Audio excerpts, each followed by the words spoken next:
Hello, co-workers. Good evening, from where I am, anyways. Hi, Q. Hope you're doing well. It is getting colder in my area, and I am not a big fan right now.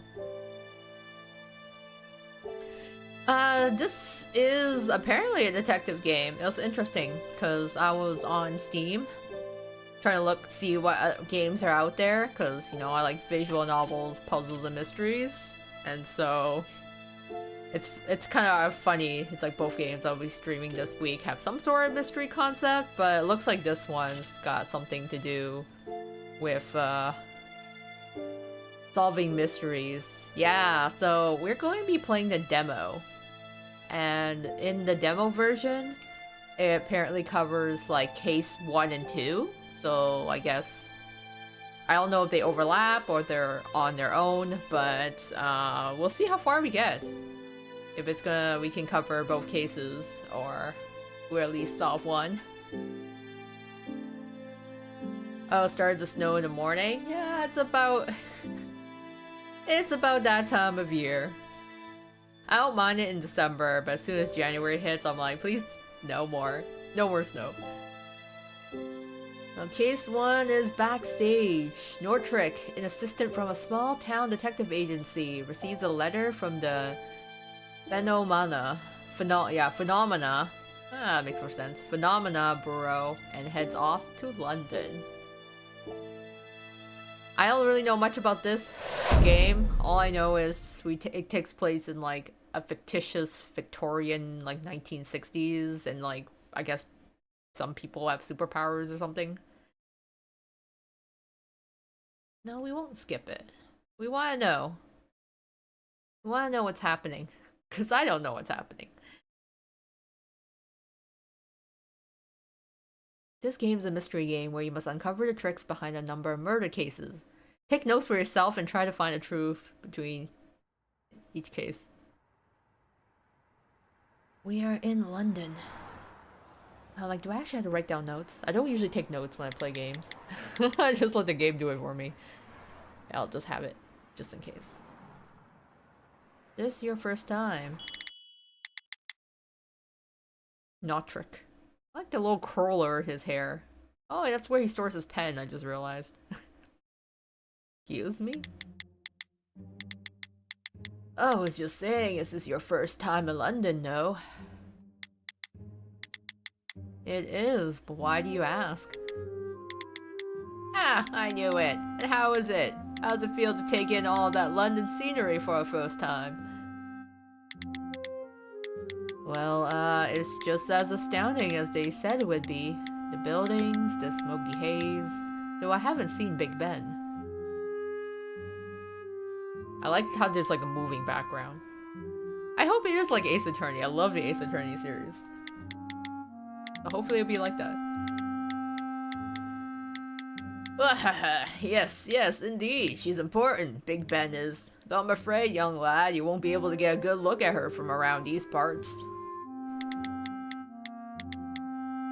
By the by, that bag sure looks heavy. Planning to be here a while? I'm here because I received a job offer. I imagine I'll be living here until I get fired. Oh, rather young to be working. You must be something else, huh? When I was your age? Well, that was the height of the big war. I mean, back then. I figured taxi drivers in London would be the quiet sort. Dad grabbed the wrong one.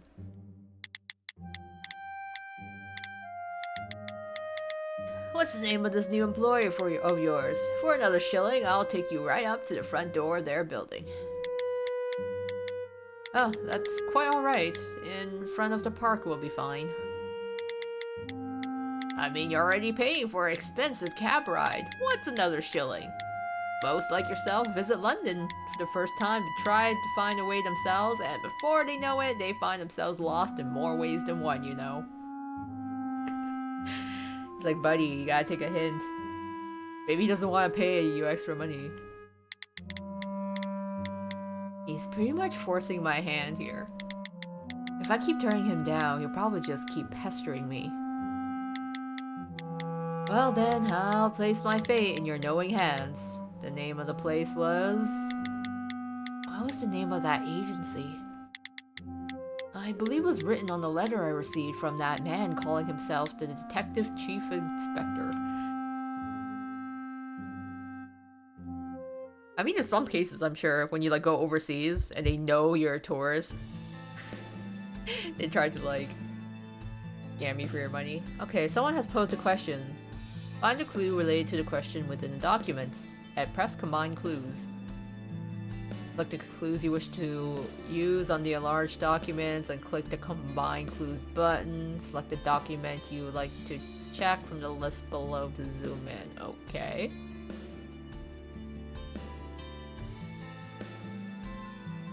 So we are looking for the company name. Cool. Just gotta choose a clue. With London branch, Nortrick Case is our name. We're a detective. This is our employee badge. My official title is detective.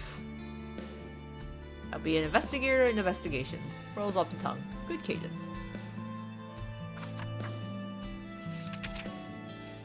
To Nortrick.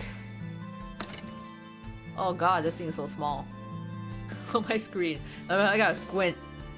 Do not case of the Akimbo Investigations Agency. Case, how have you been? I'm the Englishman who visited your agency last Easter. Because it's you, I'm sure you remember my face. I didn't get to properly introduce myself back then, but my official title is Detective Chief Inspector of a certain government agency. Cool. The reason I show my face at the old agency of yours is I want to recruit you into our Mana Affairs division. I currently live in London. Yes, okay. Let me be frank with you, I need a person of your talents. I even got your boss's permission. Cool. I hope you understand this is not a chance everyone gets. I look forward to receiving a favorable response to my offer. That's not even like an offer. That's like being voluntold. Anyways, here is the Phenomena Bureau. This lot's full. Yeah. Cool. Can I just combine? No, I don't want. Can I unpin this? Oh, I can just do that. Okay. Oh, I don't want that. Can I pin this, please?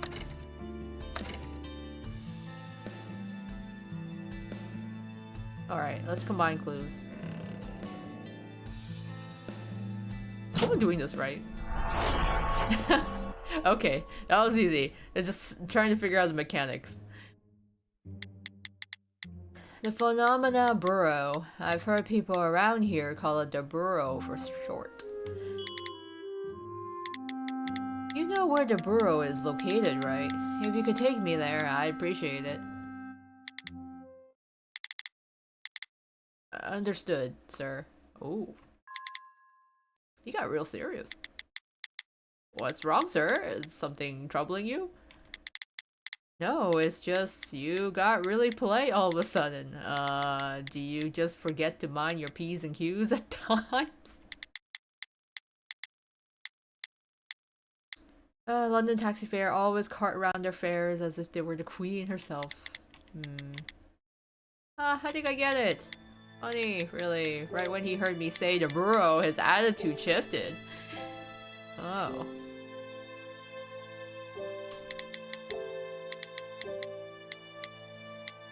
The Bureau, according to the rumors I've heard, the institution's reputation is far from a good one. Okay. It's like being a cop. Something.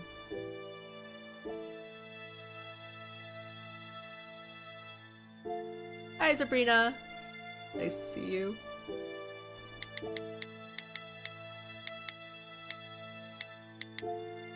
I unfortunately cannot read Spanish, if that is the case. I come all the way to London after receiving a suspicious letter from such a suspect institution. I must be out of my mind. Yet, To be able to carry out an investigation in a city like this, well, that's been a lifelong goal of mine. We're here, sir. The grey building on the left over there is the London branch of the borough. Cool, because my eyes are getting tired watching, trying to read the dialogue while the background's moving.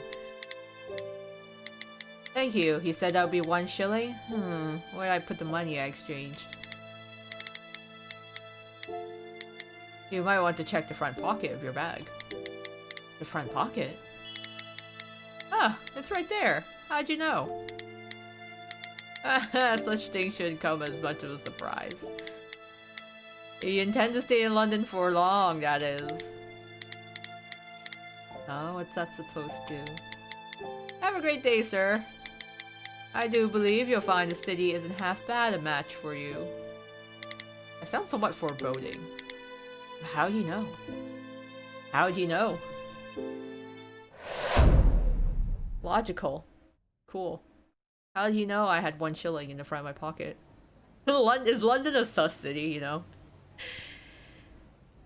Oh, welcome to London. I've never been myself. I've only ever been at, I believe, Heathrow Airport. So I've never actually stepped foot in London. So this is the borough. This will be my place of work starting from today. Compared to the investigator's office back home, this place is just floor after floor, straight up. If I try to catch a glimpse of the top, I bet my head would be touching my back. Do I have a profile on TikTok? I actually don't have a TikTok. I have a Twitter and my YouTube, but I don't have TikTok.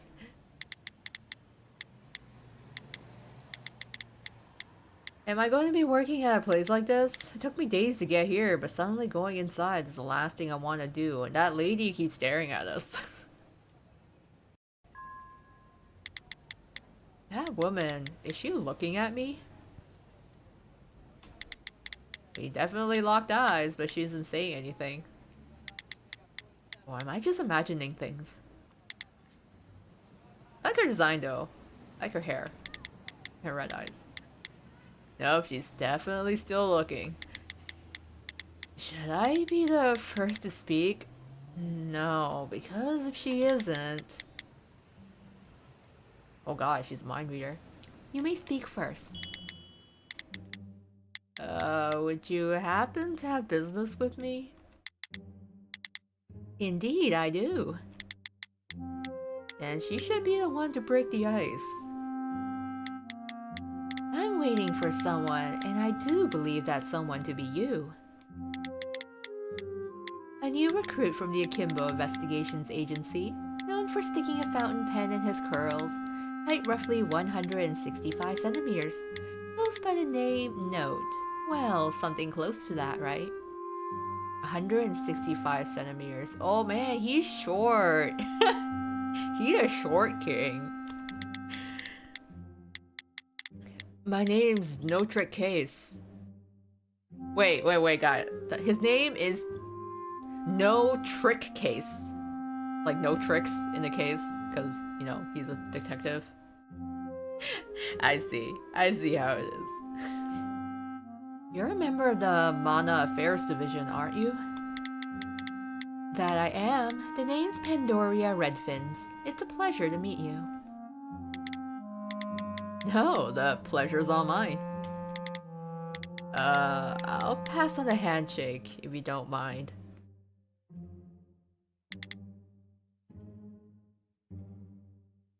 Huh?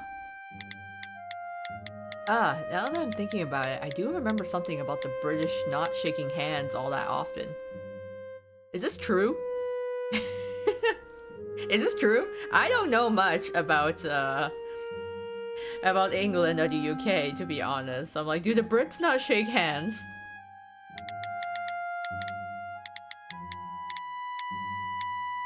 Don't take it the wrong way. It's just that I'm extremely reluctant to come into physical contact with you in any way. Oh, thanks, girl. Thanks for letting me know. Wow, you're right. I almost did take that the wrong way.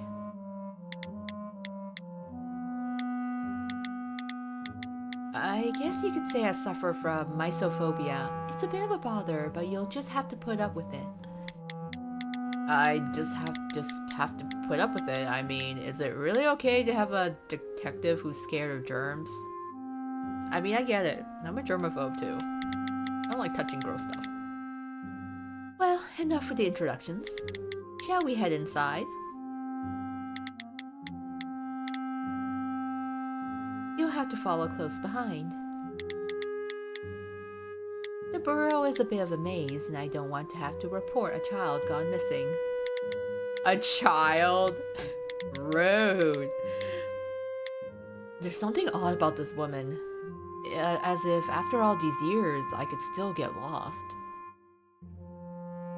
Yeah. He's only 5 centimeters tall in the riddle. Short king. Short.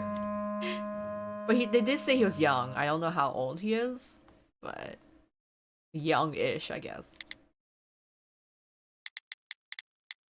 About that child gone missing, I'm lost. It's me. I'm the child. Who would make a building like this? No matter where I go, it's just the same hallway and the same doors. Plus, there's not a floor plan to be seen. I lost Miss Redfin's right at the entrance, but with this many rooms, how are there exactly 0 other people wandering the halls? Oh, wait a tick. No way it's that. A map of the building! Of course, you can't have a building this big without a single sign pointing the way. That doesn't make things any easier. Huh? What? What? What am I seeing here exactly? I'm in England, right? Why isn't this in proper English? Am I the odd man out here? Has my hillbilly upbringing left me unfamiliar with the trends of the big city? Is he from like the hillbilly regions of England, I guess? I don't understand. It looks like English to me. What do you mean it's not in proper English? I don't get it.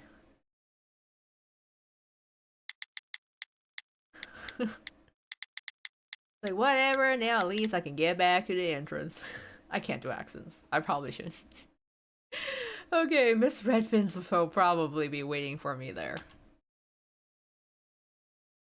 It's like, gosh darn it, all these big city maps are confusing me. This map, it's here because someone's able to read it, right? Then maybe the writing on here must be a unique code that only the employees here can make sense of. And there must be some way for me to figure out where the office of the main Mana Affairs is. After all, I'm an employee here now too. Wouldn't it just be the big room? Let me have a look through my things. Certainly, there must be something enclosed in the parcel I received that could be of some use. I need to select the information pointing to the location of the Mana Affairs Division, and then choose the place the information is leading me to on the map. If I can connect those 2 pieces of information, I'll be able to find my answer.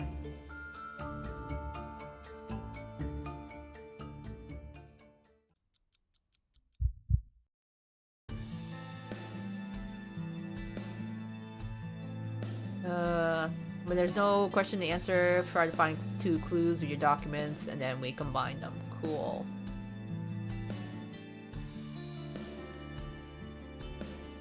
Okay. So, we got all this. Okay, there we go, my magnifying glass. Oh my god, it's so hard to read. Okay. I'm like, would it not be the big room? Be one of these places. Alright. NA01, that's us, right? What's the NA01 written here mean? Okay, that's gotta be it. Strange code. Pinned. Here's a clue. Yeah, that is a clue. Click it once more to clear. Yeah, that's a clue. Oh, yeah. We gotta... It's NA, right? NA01, right there. That's where we need to go! Boom! It's on our badge. That's where we need to be. Oh. We so smart.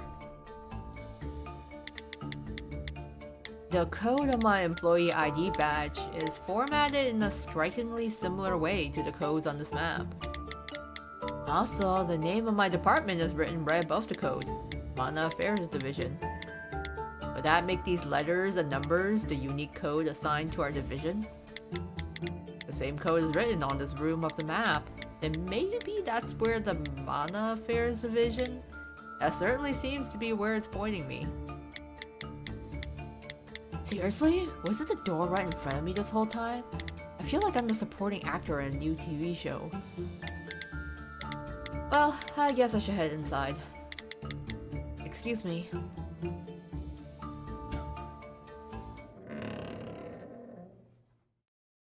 Hello? Why is this guy drawn in a different style? He looks so different. Oh, Brian. Athena. I'm...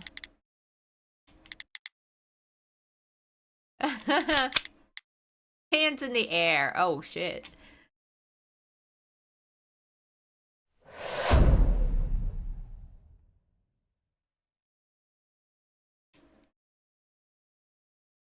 I did not expect to get shot on my first day of work. Or be held at gunpoint.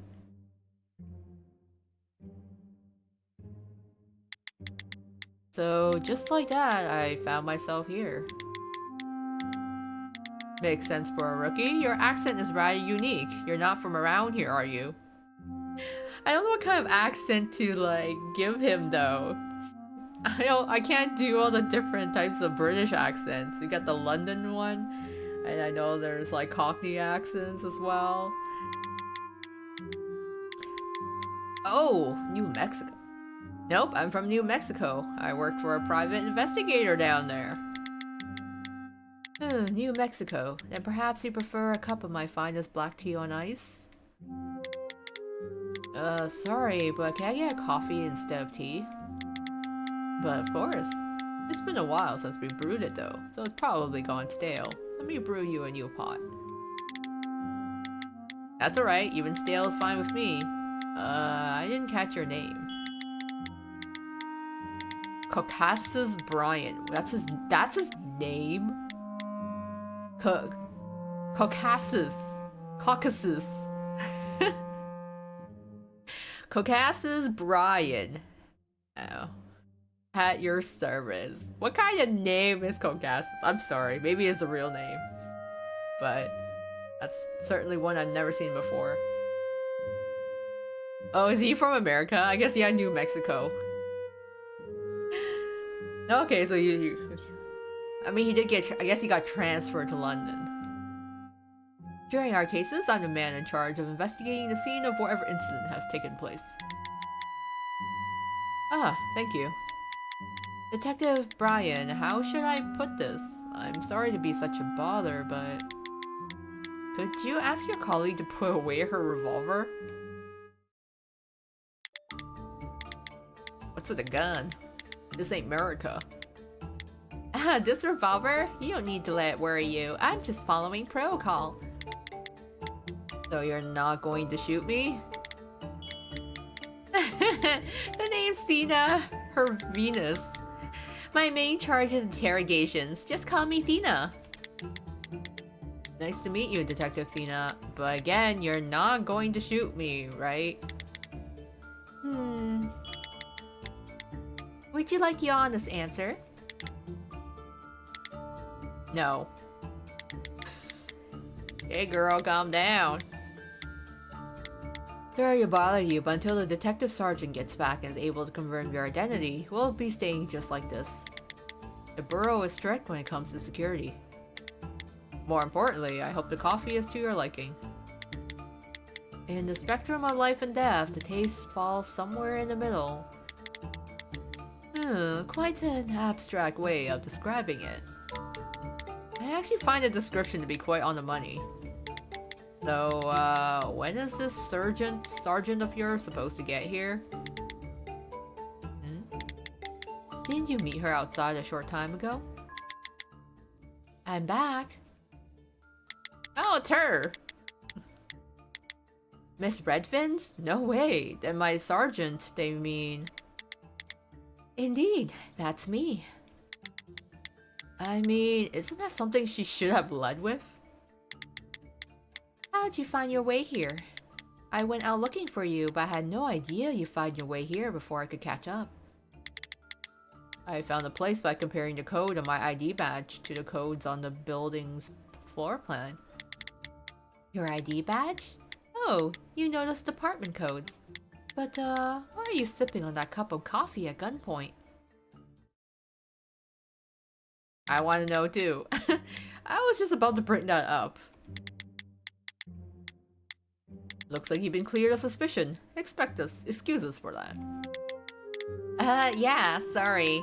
We just about held your welcoming ceremony and your farewell ceremony at the same time. Well, there's a joke I can't laugh at.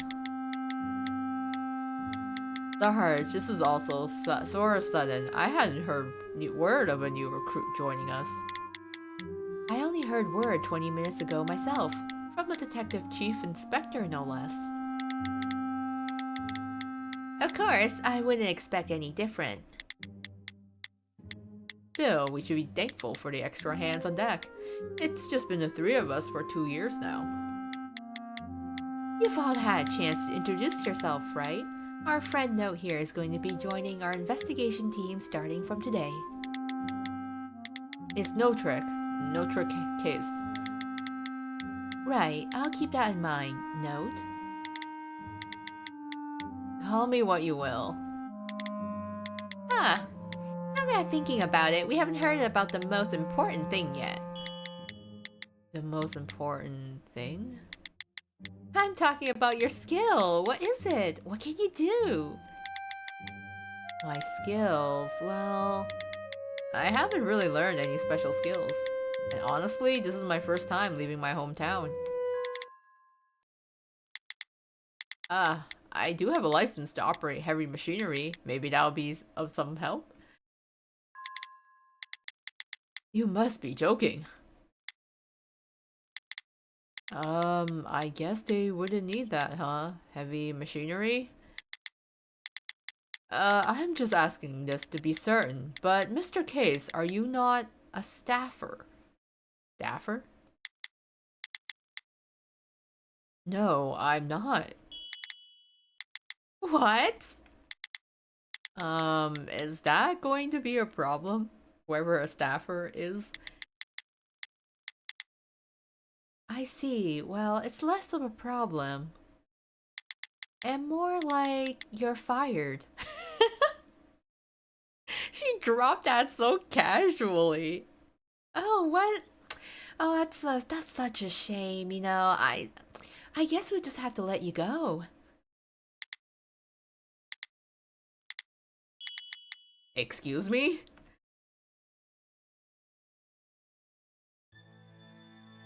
I love that. Our first day at work, and we just got fired. End credits. Let's go. Mana, the substance that twisted the laws governing this world. The strange abnormalities that followed in its wake were called miracles in one era and magic in another. In the current era, such events are collectively referred to as phenomena. Among these phenomena, the one showing a marked increase in recent days is the mana-wielding humans known as staffers. The staffers are able to wield mana how they please from birth. Or with a superpower, if you will. Oh, okay. I see. And in London, where you're currently headed, roughly 10% of the population are staffers, making it the city with the highest population of staffers. Like magic users. Okay. However, though it hosts such an eclectic mix of people, there's a force that allows London society to continue to function. An agency that manages and controls all phenomena, including those involving staffers. That agency is none other than the Phenomena Bureau, commonly referred to as the Bureau. No, Trek, I know it's in your nature to be unable to leave a riddle unsolved, so I won't try to stop you from going to London. However, a word of caution. You will see things there that you've never seen before. And one thing I'm sure of, that will include some things you wish you'd never seen.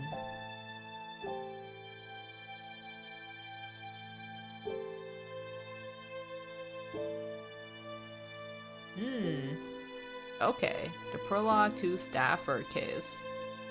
So we are basically have no Stafford magic or whatever.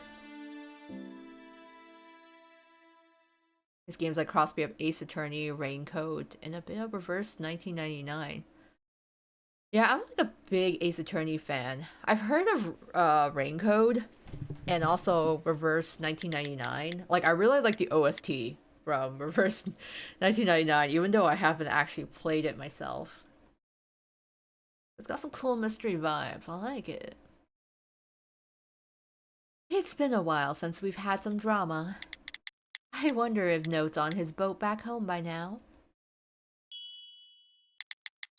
I'm, still right here. Oh, so you are. But if you don't hurry, you're going to miss your boat. I'm not going back. Plus, I took a plane here, not a boat. And why? Why are you suddenly firing me?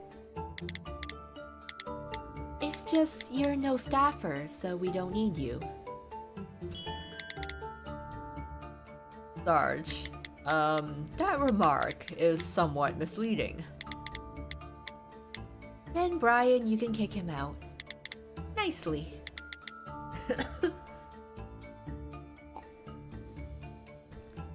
Ahem. Mr. Case, have you heard word of what exactly our Mana Affairs Division does? From what I read in the letter I received, you all get cases that normal investigators can't solve. That's precisely it. There are some among the staffers able to take the life of another human without leaving a single scrap of evidence. No matter how hard you try, a normal person could never hope to solve such cases. Cases revolving around phenomena. We call such cases Mana Affairs. When police realize they have a Mana affair on their hands, they hand over the jurisdiction to the likes of us. The likes of us? Does that mean you're all... That's right, we're staffers, all three of us. I'm beginning to understand. The Mana Affairs Division is able to solve the cases that can't be solved through normal means. In other words, all of you are able to use your supernatural talents to investigate crimes. The phenomena you would label supernatural talents we call skills. Calling it supernatural or magical makes it sound a bit cultish, don't you think? I see. When she asked about my skill before, that's what she was asking about. You're starting to catch on, huh? No matter how fast your brain might work, or how well you drive heavy machinery, friend, there are just some cases that can't be solved through ordinary means. There are some staffers who go invisible, and others who can teleport. You can't say with confidence that you'll be able to catch such criminals, can you? Oh, I see you made it all right. Oh, that's the chief. I like his look. You made quite a long journey, Mr. Case. Actually, I guess that's Detective Constable Case now. Here's a man who reached out to my old investigations office, scouting me out as an addition to his team of detectives, making him the... Detective Chief Inspector, sir? Ah, this is our first chance to be able to talk face to face, huh? Good timing. If the chief insists on my being hired on, these people can do nothing to stop his decision. Show these cretins all the unsavory flavors of our capitalistic might, chief. I like that description. All the unsavory flavors of capitalistic might. Real America spirit right there. Seriously, Chief, how dare you show your face after turning our job on its head like this? But of course, I've lost all expectations I ever had of getting any sort of help from you. How about you just retire before things get even uglier? Chief, public opinion of you seems to be on the level of a coup d'etat. Look at the lot of you. I guess the rookie joining us has got you all worked up. Actually, I was just about to ask your intent with this one. Why exactly did you hire a new detective who's not even a staffer?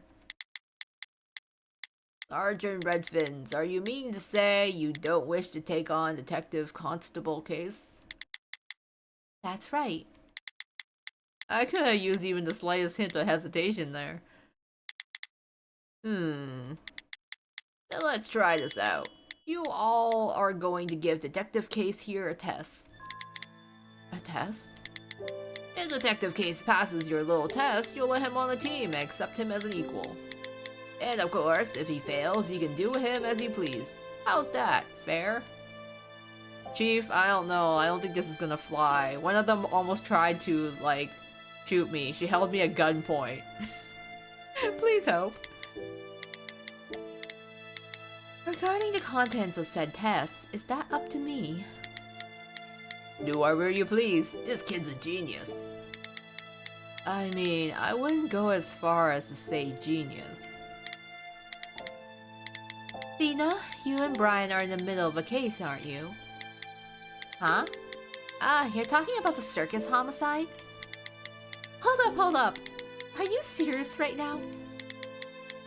That evidence you were telling me about before, show it to note. I'm kinda busy. Looks like you all have your work cut out for you. Tell me how it all turns out. Great. Real support there, Chief. Loving that spirit. Once again, making his escape after giving us a bunch of work to do. All of this is a bit chaotic, but if I pass this test, that means I'll be able to stay on, right?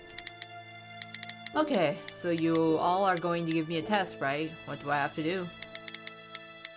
Before we get to that, take a look at this document for me. Gonna look at more documents?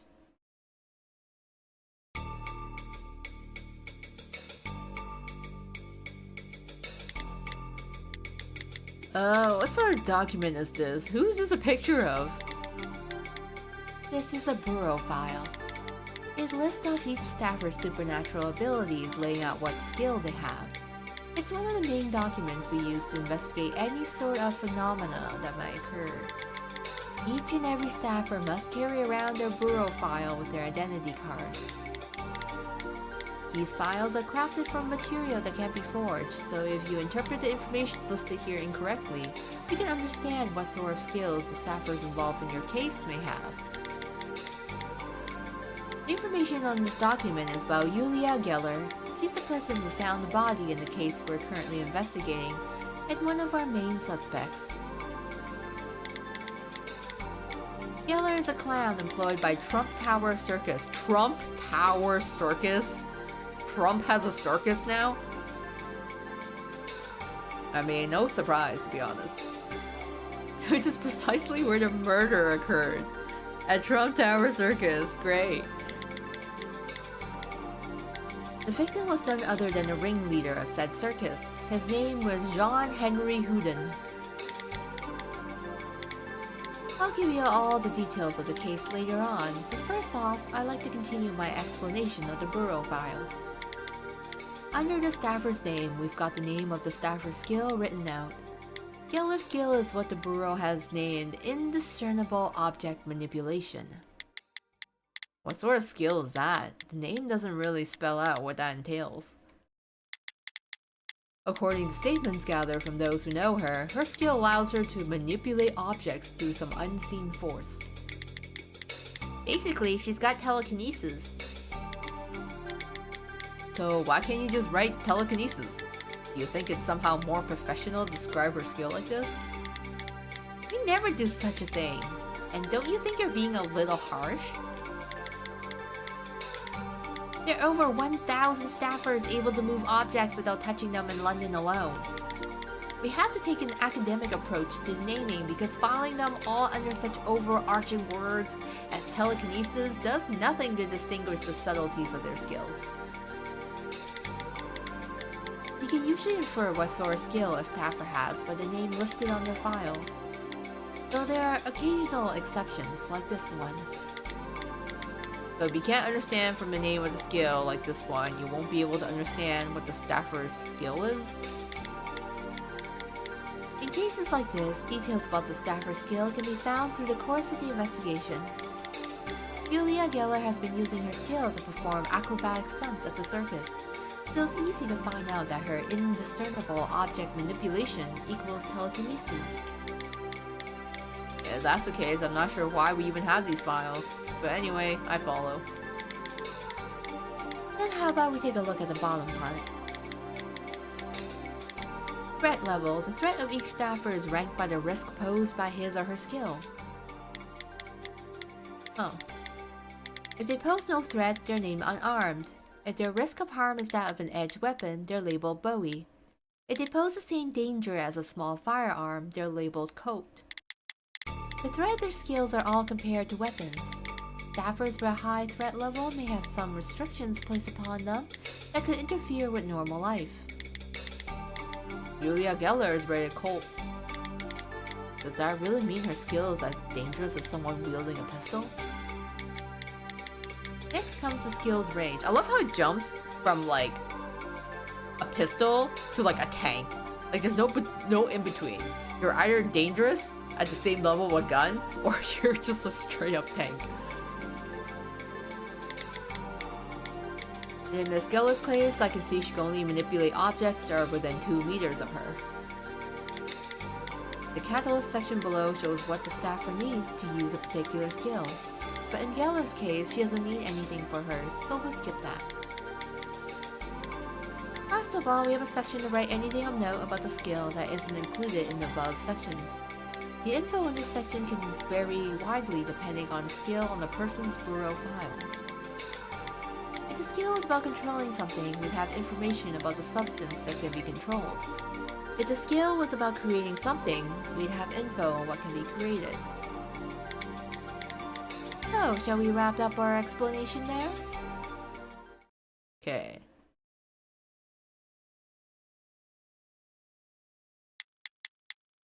This information seems overly simplified. Aren't there any documents with a bit more detail on them?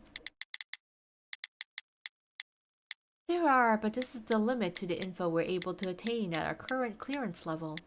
Since the investigations department is still classified experimental within the Bureau, we don't have much in the way of clearance.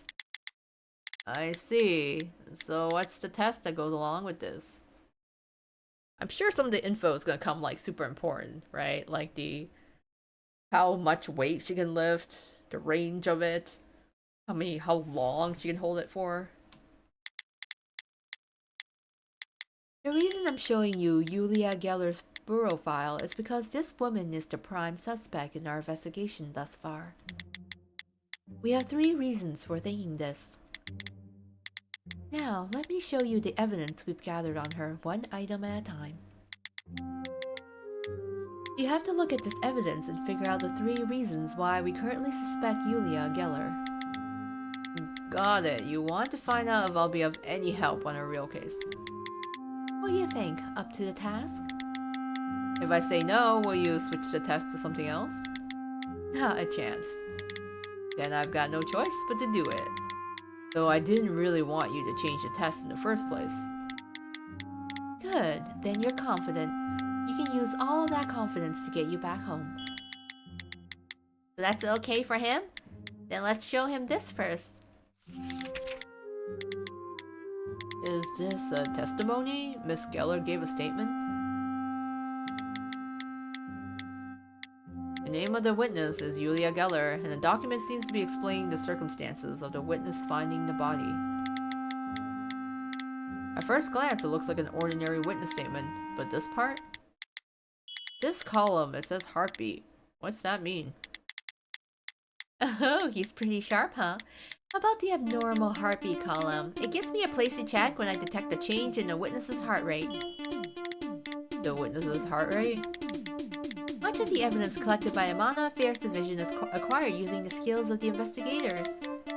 And this is a special witness statement written using my own special skill. My skill is precision vibration detection. When any potential suspect makes a statement, I use my skill to keep track of their pulse. Using skills to collect evidence and fill out documents. Then what it mean when you record that the witness had abnormal heartbeat? When I detect an abnormal heartbeat, it's for one of three reasons. The witness is either in an agitated state, they're talking about something emotional like murder or death, or the witness is lying. I see, so you're like a lie detector? No, I'm way more accurate than those hunks of junk. You shouldn't say such things. Dina has a bit of a standing rivalry with lie detectors. Do not. That aside, there's only one odd part of this witness statement. Find and point out the section that's leading us to suspect her. That's the first part of your test. It's gotta be a second statement. Okay, let me give it a try. Okay, so there's gotta be some sort of falsehood recorded inside her statement. If I pay attention to the times when her heart rate is abnormal, I should be able to find a lie in her statement. However, lying isn't the only reason for the fluctuations in her heart rate, so I've gotta be careful. The false part of her statement and the abnormal heartbeat to prove it. We gotta find a contradiction. I mean, it's gotta be the second quote, right? Second statement. Okay, once you find a statement...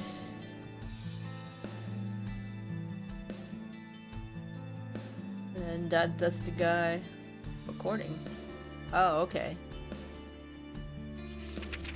Cool, time sustain. You can hold to 2 meters. You can do it for 165 seconds. So basically, she can do it for like... What? 3 minutes almost? Fails to control 2 objects at once. And the weight is 20 kilograms. I was supposed to find him there like that. I came to see him at 9 o'clock p.m. to bring him his coffee.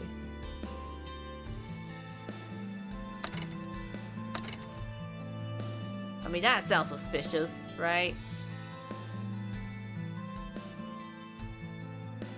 Why is your heart rate going up when you're just bringing him coffee, right? That's kind of sus. Easy peasy. This part of the statement is a bald-faced lie. Oh, that was a quick answer. Shall we have a look? Why exactly do you think this part is the lie? Pathetic. No, it's not like that. We don't know. You just got lucky. We can't pass him until we get a convincing explanation of why. True, if I have to explain my reasoning behind a thought. The witness statement contains 2 instances of abnormal heartbeats. The second part where she visits the crime scene to bring coffee, and the fourth part where she denies committing the murder. If the fourth part, denying the murder, were the lie, this would be an open and shut case. However, since she used the emotion-laced word kill in the fourth part, there's a high likelihood that her heart rate would spike anyway. In other words, it's hard to figure out the true reason behind the abnormal heartbeat there. You detected an abnormal heartbeat, but that doesn't necessarily prove that this part of the statement was a lie. You catch on quick. However, unlike the fourth part of the statement, she doesn't use any sort of emotion-provoking words, and there's no part of it that's worth getting worked up over. Yet you detected an abnormality in her heart rate, meaning this part of the statement is a lie. In other words, Yulia Geller did not visit a crime scene to bring coffee to the victim. That's quite suspicious. That's right, you found our answer. mean, that was kind of easy, not gonna lie. It's like, I've had my fair share of Ace Attorney cases. I know how this all works. I also have my suspicions about Geller's statement and continue questioning the suspect. Here are the results of my interrogation. Oh wow, it's additional stuff. Another statement. Just from one look at the document, I can see your witness got very worked up.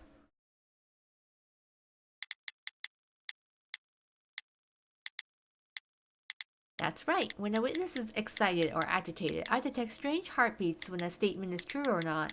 So we're unable to tell whether a testimony is true or not with this document alone. At times like this, we got to bring in some other evidence. So, I think I'd better take over the explanation from here. Don't go getting smug just because you beat me.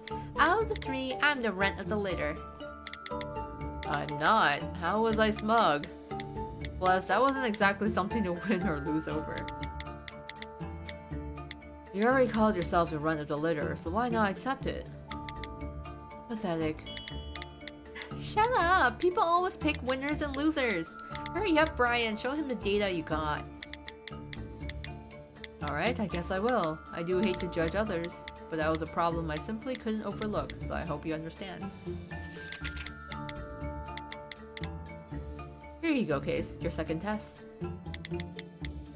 This must be a photo of the crime scene.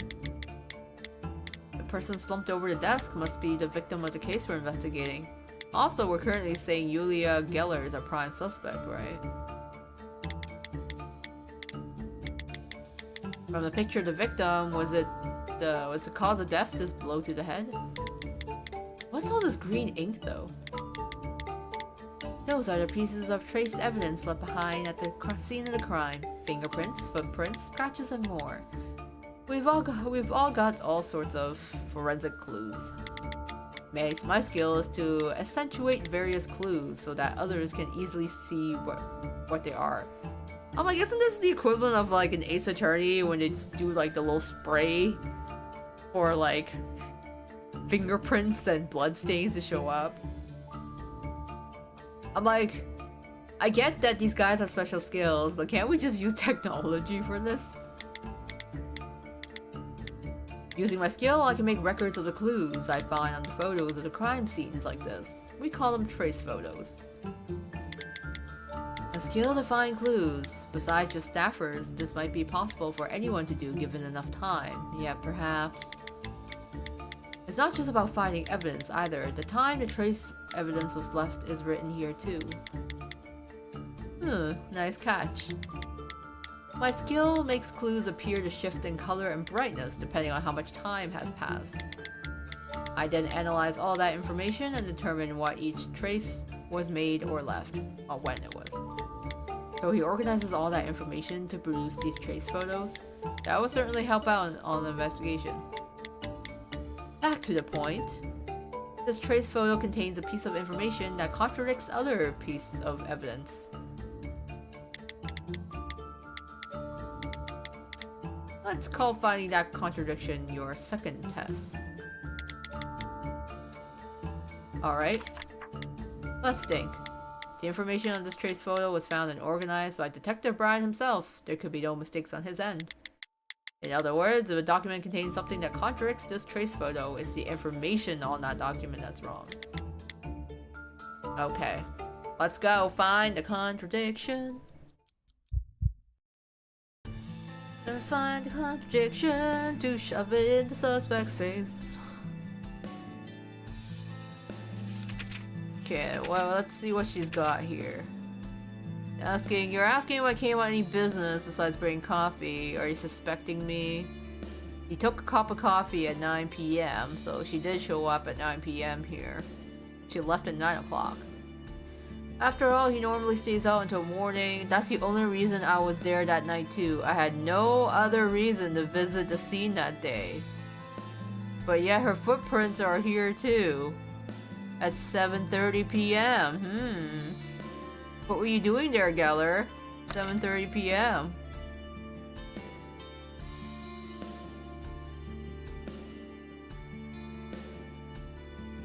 That's the only reason I was there that night.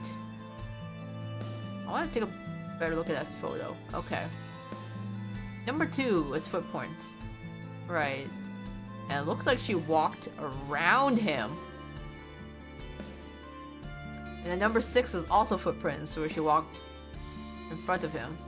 But it's weird because I'm like, why is she walking around him there? Oh, number 1 is also footprints. Ah, okay. I see. So he walked on the left side here. He walked on the right side at like 7:30. And then some strong impact on the victim's palm. Gloved hand on number 4. That coffee? I can't tell. This picture is really small. Anyways, it's a gloved hand on number 4. Okay, one of his hands. And then a square shape impression on number 5. Square shape, huh?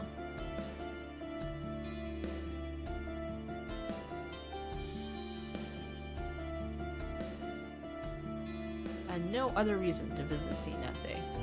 Tells that you didn't visit the crime scene besides at 9 p.m. Ah. Nice try. But we know you were there at least twice.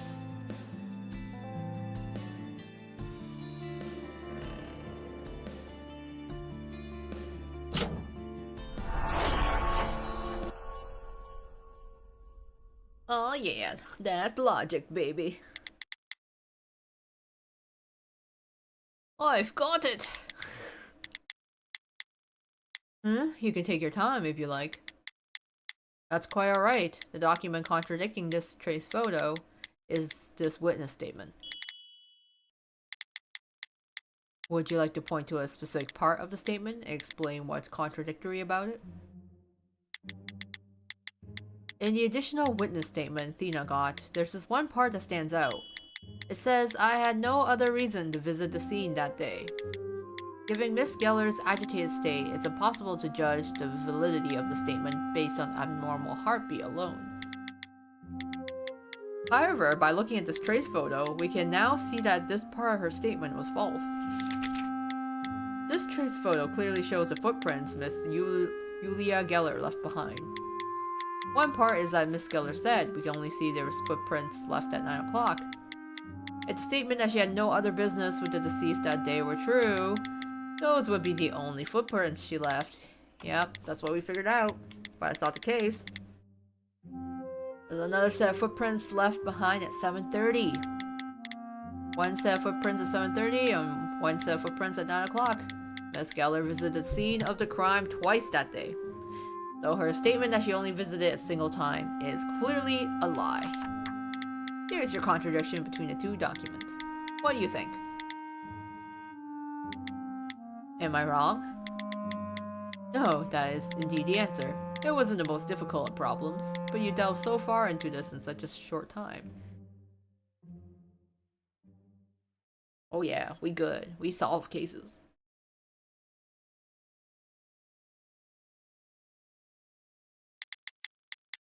As you said, Julia Geller did visit the crime scene at 7:30. We questioned her about it, but she wouldn't say a word. The victim entered the room at 6 o'clock.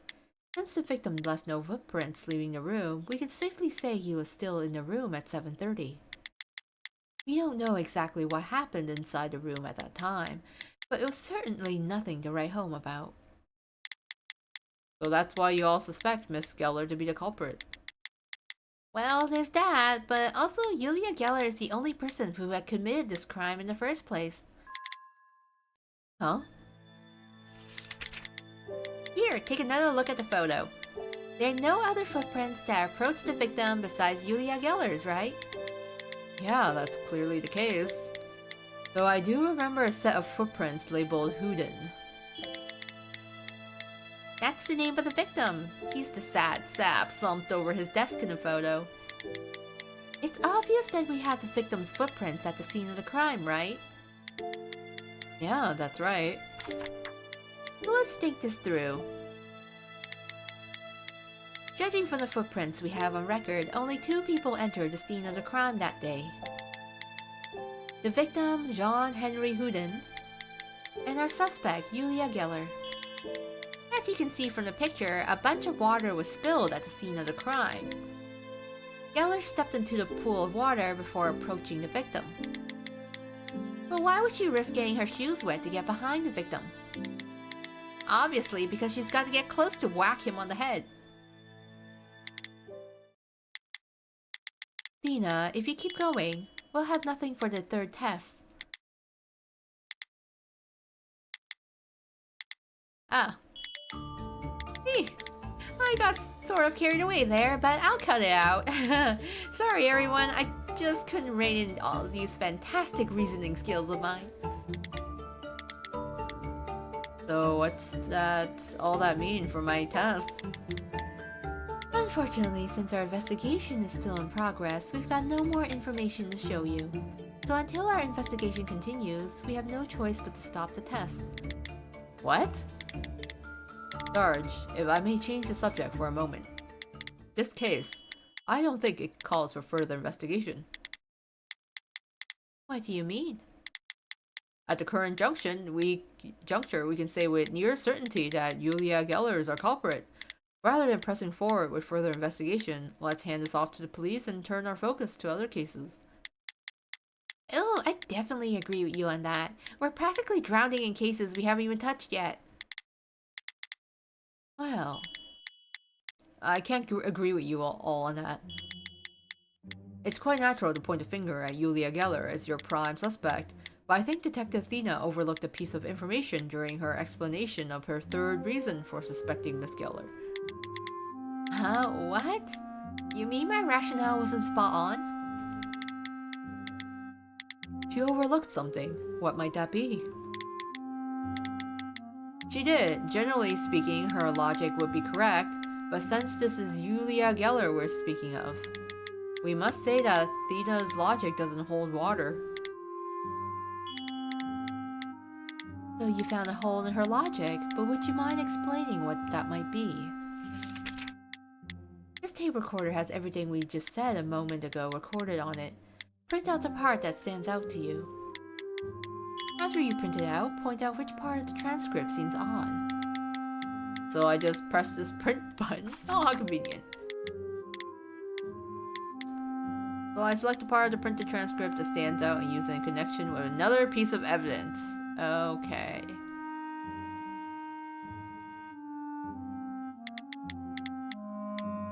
If I want to defend the argument, I'll say I support, but if I pose the argument, I'll pick oppose and connect it to piece of evidence. Got it. Okay. Time to look at evidence again.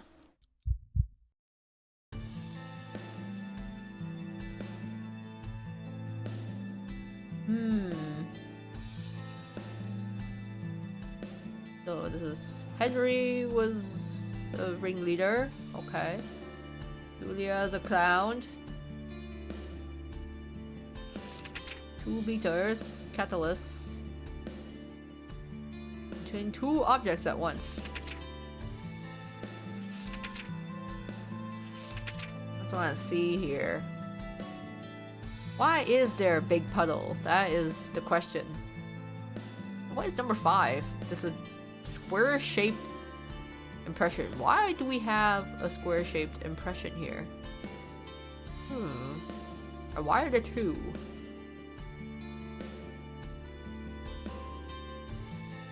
Footprints is 1 person's footprints.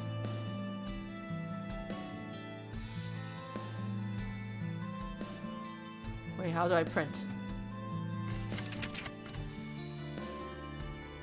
But why is she risk getting her shoes wet to get behind the victim? Obviously because she's gotta get close to whack him. Okay. She visited a scene at 7:30.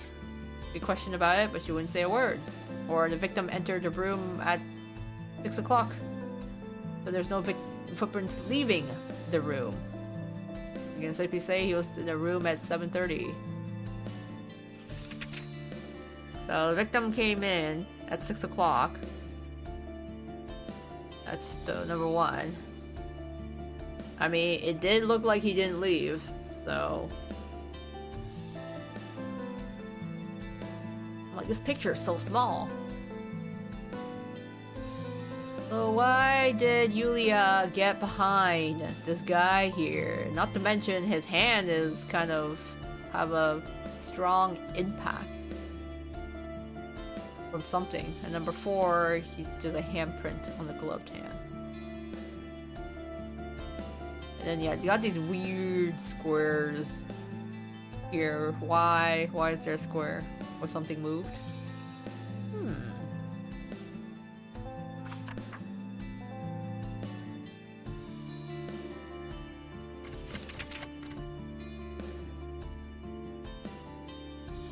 I don't think she whacked him in the back of the head, did you?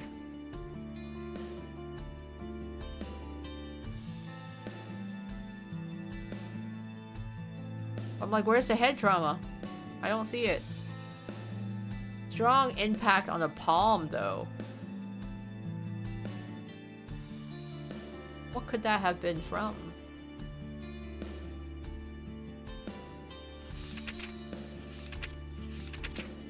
5 left. You can move objects. You can control 2 objects at once.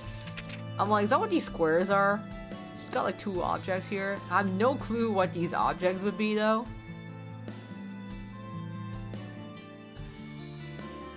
I mean, maximum object weight. So we know she can move stuff. Once for you did visit this crime scene at 7:30. Yeah. We already know that she did. That's fine. Something wrong with that statement. Victim entered at 6 o'clock. Since the victim left no footprints, so he was still in the room at 7:30.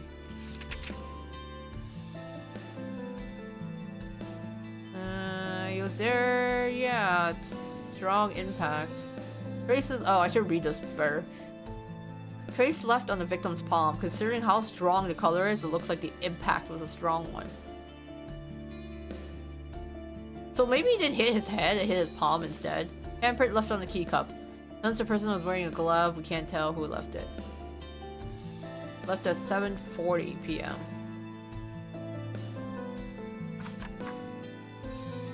Do we even... Did he actually get hit on the head? Where's the autopsy report? We don't have one. Okay. You know what? I don't think she whacked him in the head.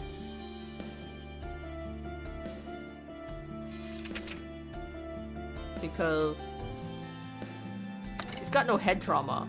It's only on his palm. So we'll see if this works. Nope, that's not it. That's not the conversation. Oh, I gotta check the conversation log. Oh, okay.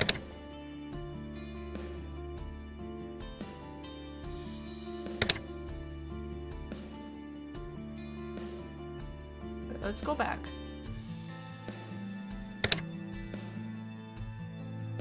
My clues. Maybe I don't. Wait. Where's the recording? Where's the transcript? Oh, there we go.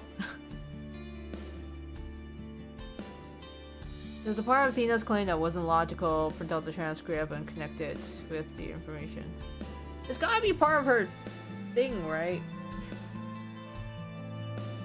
Maybe it's just the wrong part, but...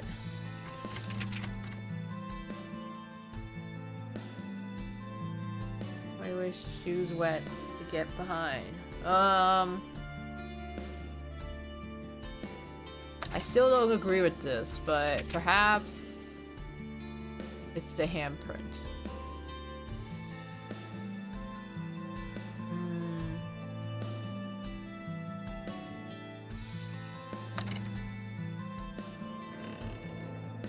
I don't think this is the correct answer. No, it's not. Okay. Check the conversation log. Is this not the conversation log? Yes. Crime scene at 7:30. We already know that. That's no issue.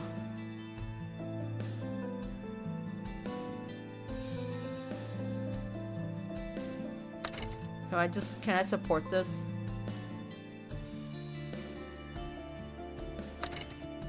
Why would I support this?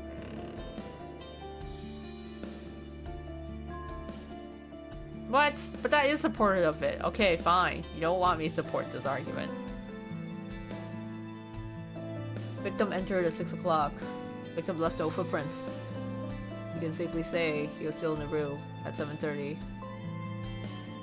Yes, he was. So it's gotta be Thena's thing. We're opposed to it, but we gotta find something else that disagrees with it.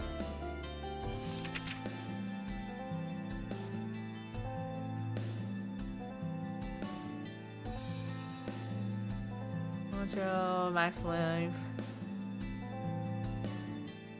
I don't think she needs to get close. I mean, she's able to control from like 2 meters away, right?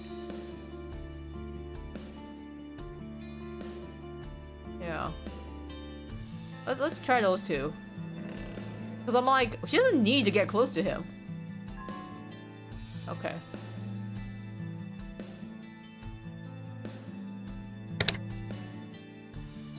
Doesn't need to get close to him. I'm pin. She don't need to get behind him. Alright. Nice! It was her skill. Great! I mean we were onto something. This was like we knew. Like, okay, she doesn't need to get close. So it was a skill. It's a part about Yulia Geller risking her shoes getting wet to get close to the victim. You thought the reason she might do that was to whack him on the head, right? Right, if there's a puddle on the floor, you normally just take a long way around it, no? But her getting so close to the victim is something we can't really explain without assigning the action some sort of special reason. Right, I agree. However, she might not have approached the victim with the intent of killing him. What are you basing that assumption on? The suspect's skill. Her skill? Indiscernible object manipulation. It's a rather peculiar name, but you said it's basically just telekinesis. She's able to use it up to 2 meters away. For a person with the ability to wield such a skill, would she even have to approach the victim to hit him? Yeah, see? She doesn't need to get close. She can stand far away.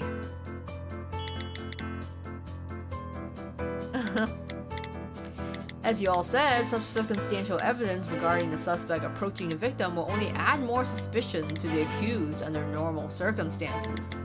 However, that's not the case with Yulia Geller. Our suspect wouldn't need to get that close to the victim. You're right! With her powers of telekinesis, she wouldn't have to approach her victim to hit him 1,000 times. I don't think she needs to hit him that many times. Besides, you know, like, she can lift up to 20 kg, right? So that's pretty heavy. You had no need to approach the victim, yet you approached him anyway. Assuming Miss Geller is the culprit, it's a rather unnatural action for her to carry out. As things stand, we cannot conclude that Miss Geller is our culprit. Still, there's no way we can say for sure that our culprit used any skills. Maybe they forewent skills in favor of an ordinary blow.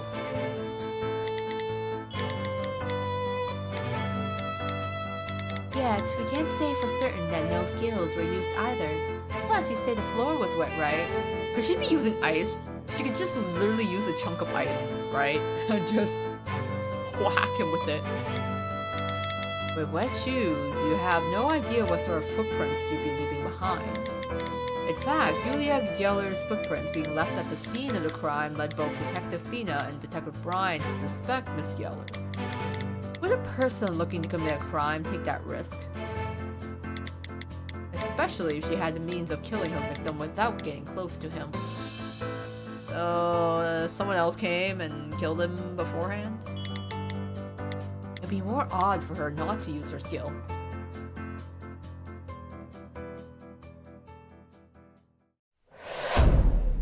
There's gotta be someone else. We don't know who it is yet. Who else it is.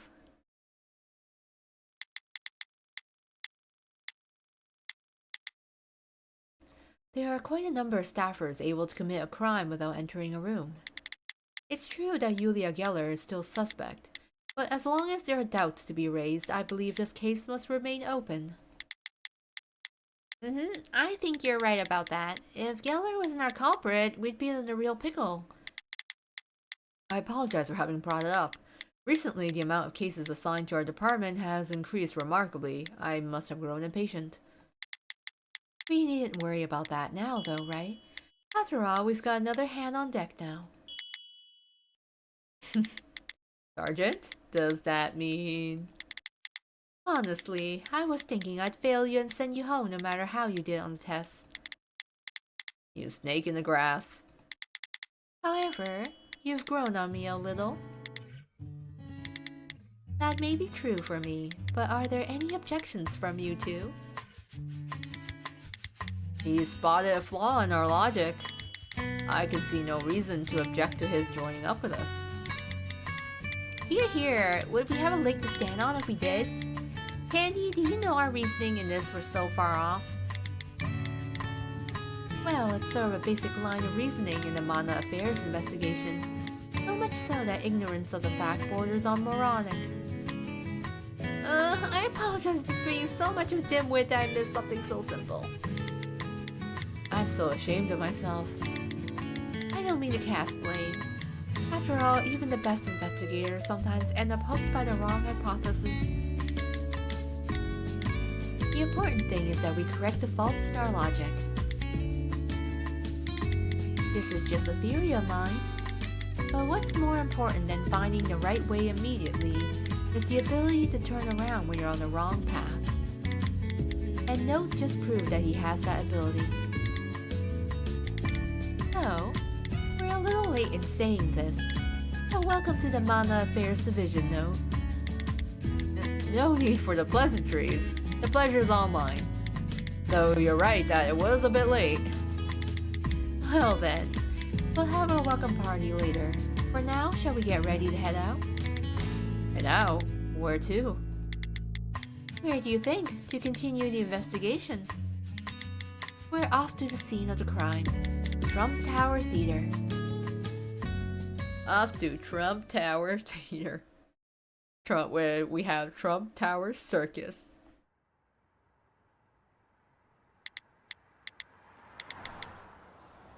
Your car is quite cramped. We learn from our mistakes. After an innocent guy was sent to prison, well, at least Yulia hasn't been indicated yet. She's just a suspect still. Well, this is annoying. There's a mountain of paperwork in here, so I've only got this tiny space crammed up against the window. We're on the move a lot, so I tend to keep all of our case files in the car. But then one day I realized there were more files in the car than in the filing cabinets, so I just moved what was left in the cabinets to the car. The place you're sitting in now was originally used to store all the files on thefts and robberies. I'm pretty sure seats were originally created for people to sit on. Throw out any stereotypes you may be holding on to. In investigations where Mana is involved, you've got to think outside the box. That's a lovely turn of phrase, but it doesn't do much to convince me on this issue. More importantly, we haven't filled you in on the details of the case you're investigating yet, have we? The file should be close by. It's case file A0136. A0136, is this the one? Found it. The murder at the Trump Tower Theater on Dartford Road.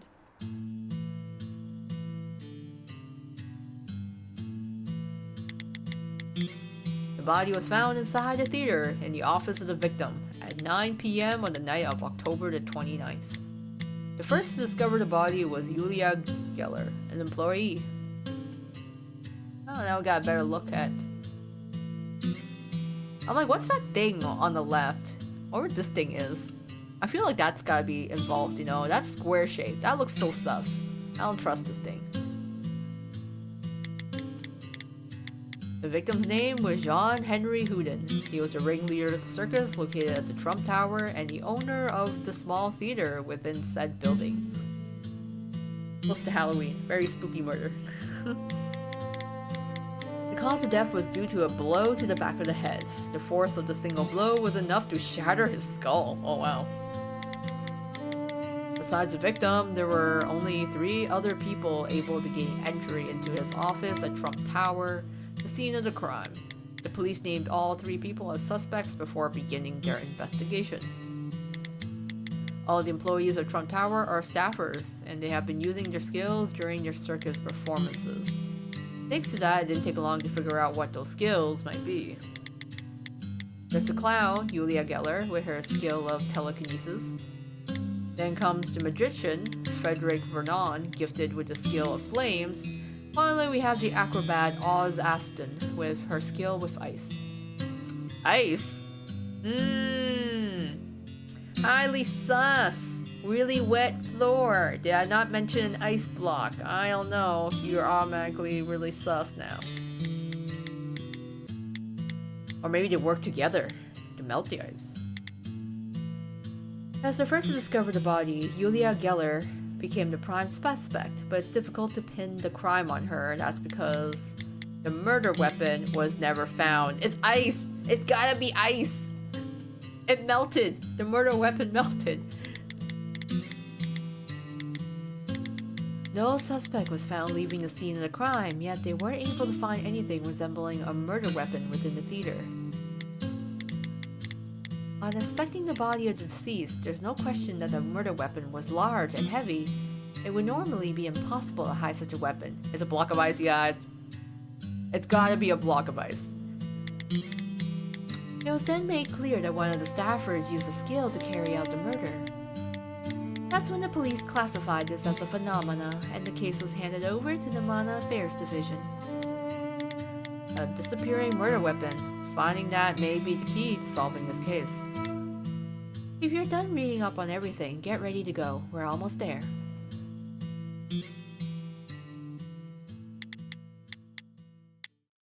Seems like Thina and Brian beat us here, seeing as their car is already parked. I ordered them to secure the suspects and prepare them for questioning.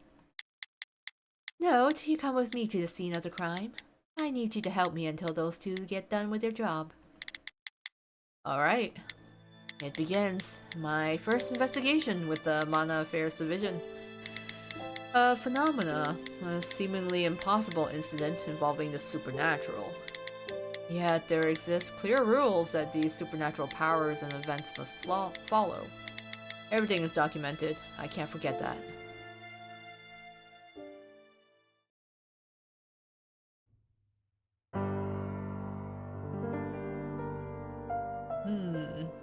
Everyone's so sus. It's gotta be some team effort. If it's not a team effort, it's definitely Oz.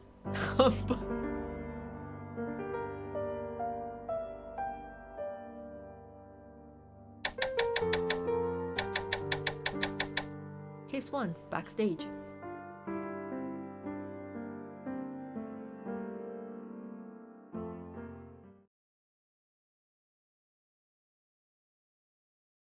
From Tower Theater, ringleader's office. Wow, this is a lot easier to see than in the photo, for sure. This is the scene of the crime. The office of the victim, Houdin, also listed it as the lounge. Quite luxurious for a lounge. Because the room is so spacious, they must have decided to use it for more than your average lounge. They say the victim spent most of his time here. Then our culprit must have also known to come here if they wanted to find the victim. We're going to look for clues here. Give me a hand. But I thought Detective Brian already finished his investigation of this room. Do we really need to do a second sweep? We do. Just like there are certain pieces of trace evidence only Brian can see, there are other clues that will only show up for me. Come to think of it, I haven't told you my skill, have I? Now that you're saying so, I guess you're a staffer too, huh? What's on earth sort of skill might you have? Contact memory recall. I can read the memory of items with a single touch. It's commonly known as psychometry. Isn't this just like Lilia's signature spell from Twist? It's like Far Cry Cradle, you can read the memories of items. You can read the memories of items I don't really follow. I think it might be better to show you. You see that teacup on the table? Yeah, of course. I have a great deal of suspicions about that cup. Is that so? Indeed, it was right next to the body, meaning it could have been poisoned, no? But wasn't the victim bludgeoned to death? So I shall read into the memories of this suspicious teacup. He's just ignoring me now. Good, I've read them. You're already done? You used your skill? What, did you think I was gonna start glowing whenever I used my skill or something? That's a rather ugly stereotype people have when it comes to staffers. The thought never crossed my mind. You probably didn't sense a thing. But just a second ago, the events this cup experienced the past 72 hours just flashed through my mind. And now of all the events of the past 72 hours, one or two memorable events remain planted in my brain. Memorable events? For example, with this particular cup, it's worth noting that not a single memory of someone's lips touching the ring of the cup remained. That means no one drank coffee out of this cup the past few days. Ah, so even though if the coffee had been poisoned, the victim had no chance to drink it. It seems so. Though we know the victim was bludgeoned to death, so that was never a possibility in the first place. Of course, the thought never occurred to me. Do you understand what exactly my skill entails now? I do, but if your skill allows you to read the past of different objects, couldn't you just read the face of the culprit from an object's memories? I cannot. Sight isn't an option. Huh? There are only 3 senses I can get from an object. Sound, smell, and touch. I can't get a read on anything besides those 3. Put more simply, the cup doesn't have eyes, does it? It's sort of like that. The cup doesn't have ears and nose or nerves either. Since there's no visual information of the past I can siphon off is quite fragmented, yet what I can read helps out the investigation a great deal. When Lady Luck shows her beautiful face, I can even hear the voice of the culprit. In those cases, I bet all you can find the criminal in a heartbeat. We can. Not bad, huh? So, shall we begin our investigation? I'll read the memories that remain in this room. You listen to my explanations, take note of the parts you think are important, then fashion them into a document. Use this. It's called a memory survey. So this is the document recording the past memories left at the scene of the crime. There's a limit to the information we'll be able to glean from the past, yet this document will let us see this whole incident from a new perspective. Well then, let's begin. To find the information that will be the most useful to us, the important thing will be selecting which objects to survey. Tell me which objects scattered around the scene of the crime you'd like me to investigate. Alright, then we're memory survey. Investigation time, let's go. I think this puddle is awfully sus, and this sculpture here. What is art exactly? At the very least, it's not this hideous block of stone. Shall we read into his memories? I see. It seems this was originally the bust of a human head. I can't tell you the original shape for sure, but I can guess it was made in the victim's likeness. Huh? Why does it look so weird now? The shape was distorted by an extremely high temperature. Someone burned the bust of the victim. How'd someone manage that? That's not exactly a flammable material. You think it was our culprit who did this? But why? Did someone confuse the bust for the victim? Sergeant, no one would confuse a statue for a person. Well, it might be possible if it had a cape draped around it. Sergeant, no one puts a cape on a bus. No, one day you're going to see a statue wearing a cape, and won't you be surprised when you do? I'm not sure about that, but whoever made a bust like this was holding quite the grudge against the victim. At least that's one possibility. Hey, we got the fire dude. You know, we kind of have someone who meets those criteria exactly. I don't think we have it here though. Cool, so this guy's face got burned off, and there's something super wet here. There's a water stain on the rug here. At the very least, we can tell it's not blood. Shall I get a read on it? It feels hot, then slowly the moisture spreads. And that smell is a black tea. After the liquid pooled, someone crossed through it. Thinking back to the footprints in the trace photo, that may have been Julia Geller. I didn't smell anything, so was the sergeant catching a smell from the past? After smelling the black tea from the memory, I suddenly feel like having a cup myself. Would you make me some later, no? I don't know how my tea would taste. I'm not much for tea. Are you being serious? I am. I prefer coffee to tea. That's because you haven't tried a cup of genuinely scrumptious black tea. I'd rather save the money on that generally scrumptious tea and buy a cup of genuinely scrumptious coffee instead. You have no intention of changing your mind on this, have you? Nope. I mean, maybe? Well then, the next time we meet, you may find we are enemies. Team coffee versus team tea. I don't know, I like both. Is this really that important to you? I do like black tea as well. My favorite is Darjeeling. Alright, let's check this flower pot. That's all damaged. Alright, I'm going to use my skill, so back off for a moment.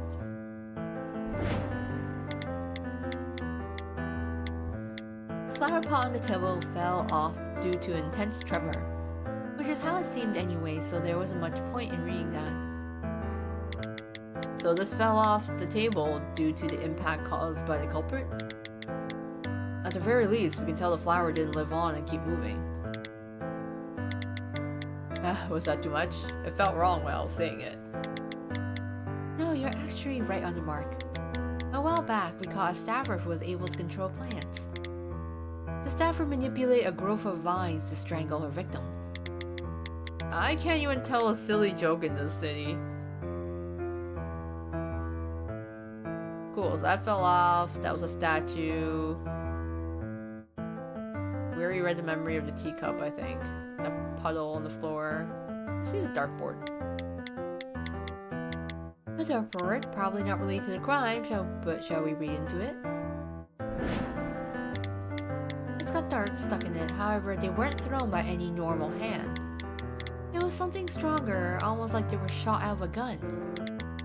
Not just darts in it, either, huh? These are playing cards, for instance, the King of Spades. How do you get playing cards stuck in the dartboard?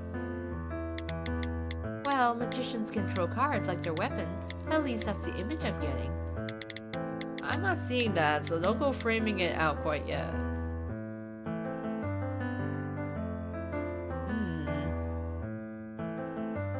Well, let's check the bookshelf. I see quite a number of books that look difficult to comprehend.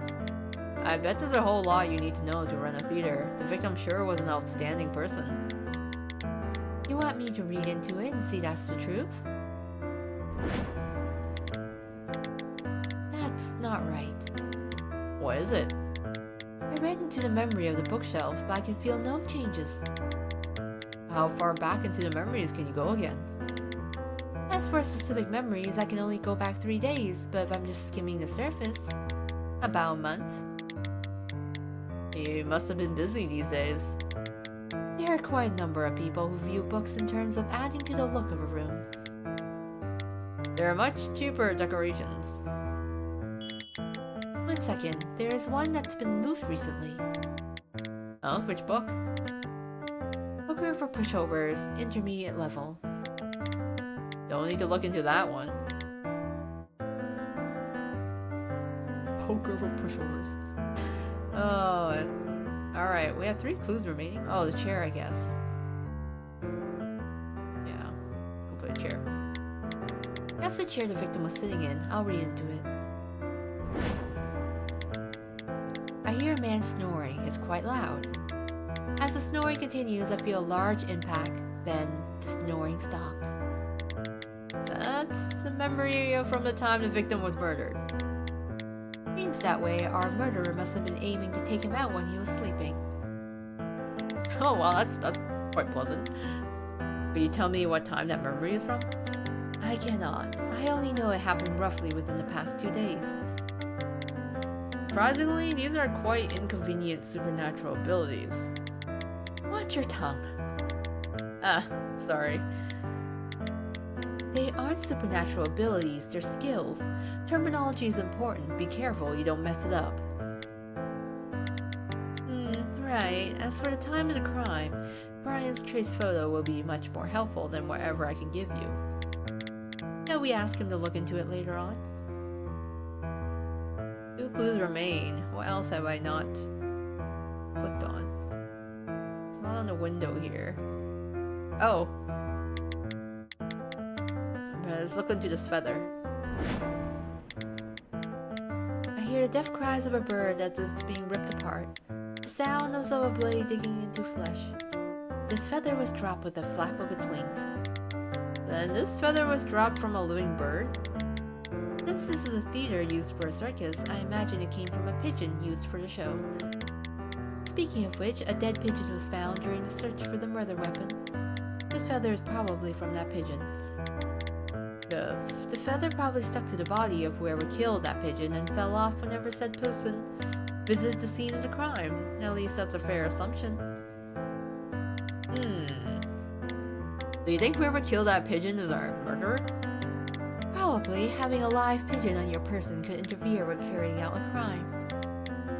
But a pigeon won't exactly bark like a dog or anything, so did the culprit really have to kill it? Oh no, London pigeons bark. What? London pigeons bark? I thought you were joking at first, but since the city has supernaturally gifted people in it, I feel like you might be telling the truth. Of course I'm joking. The pigeons here are just pigeons. Okay, girl, you're just messing with us. We're just some poor boy, hilly-billy boy from the countryside. You city folks are just yanking his chain. Now, I'm not sure if creature pigeons can bark. Creature, more fantastical jargon. The fact that the sergeant throws all this jargon around like the words are commonplace is quite disconcerting. Maybe other stuff on this desk, maybe. Cup doesn't look suspect.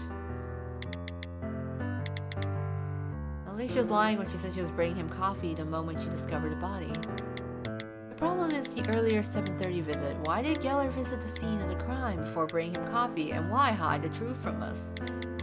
I did say that we shouldn't point a finger at Miss Geller for this, but I also can't help but be suspicious. But how things stand now, the person most likely to have committed the crime is still Geller. Unless we find some other possibility, the blame will most likely fall on her in the end. I think that's all the clues, right?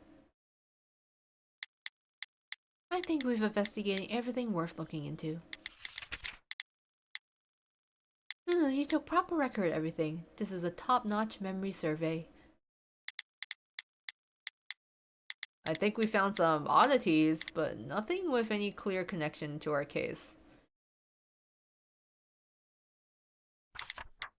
Don't be too disappointed. Give it some time, you'll start to see the meaning behind the clues we just uncovered. Still, I feel like we're missing something. Isn't there anything that stands out to you, Sergeant? Well, if I had to pick one thing, maybe the ceiling. Ceiling? What about it? Ah! You see? If you look carefully, you'll see there's blood on the ceiling. When we find blood on the ceiling, most often it means the victim and the assailant got into a physical altercation. The blood spatter usually comes off the black swing of an already bloodied weapon. But in this case, the victim was killed with a single blow, no? We found no signs of a struggle on the corpse. Precisely, which is why that blood spatter feels out of place. I'd love to get up there and read its memory, but that would be no easy feat. Maybe it's because this is a theater, but the ceiling's about 5 meters up. That's a really high ceiling to get a splatter on. Like, how hard would you have to hit where you only get blood splatter on one spot? If there's blood on the ceiling. Andy! Yulia Geller is ready for questioning. Would you like to get started? That voice, was that Detective Thina? Ah, her voice is coming from me. So, walkie-talkie. Where will we carry out the interrogation? We've got the suspects in the green room. The small dark space makes it perfect, don't you think? Sounds good. Give us 5 minutes. Sergeant, what's that? Is that are you talking to a spork? Huh? It's a spork. We use these instead of walkie-talkies. Why are you using a spork instead of a walkie-talkie? Is this something that Londoners do? You city folks? So it's a walkie-talkie shaped like a spork? No, it's a spork. A cross between a spoon and a fork. I know that much, but tell me, why is Thina's voice coming from a spork? How exactly does it work? I'm not quite sure myself. After all, we can't be sure which objects will become staff. Staff? Oh, I guess you're not completely in the know. We call objects with special abilities like the spork, for instance, staff. Just like the staffers, these objects are also phenomena. Then staff is like the object version of a staffer? In truth, staffers are the human version of staff. But I mean, you got the gist of it. Here, now you've got one too. So if you want to get a hold of someone, just hold it upside down and speak. Why does it have to be a spork? No, you're going to play an active part in interrogations as well now. Can I really? It's important you experience a little bit of everything. I have matters to attend to that require me to leave the theater for a while. While I'm out, you go help Thina. Okay, I'll go give it a try. Though I'm not sure I'll actually be of much help. It's true, we have no idea if you'll actually be of much help. But it'll be better than you not tagging along. I don't think I'll be of zero help though. You think so? Then I'll be looking forward to seeing what you can do. Not too much though. Well, that sure does make me want to get something done. Detective Thina said the suspects would be in a green room, right? Thank you for the utmost confidence, Chief. Or Sergeant, I should say. Maybe she wasn't bringing him water, but murder? Welcome to the world of interrogations. It's rather admirable you dragged yourself all this way to help Note. I guess the Note nickname is catching on. In the beginning, it was my job to decide on nicknames within the Mana Affairs division, but this time it looks like Pandy beat me to it.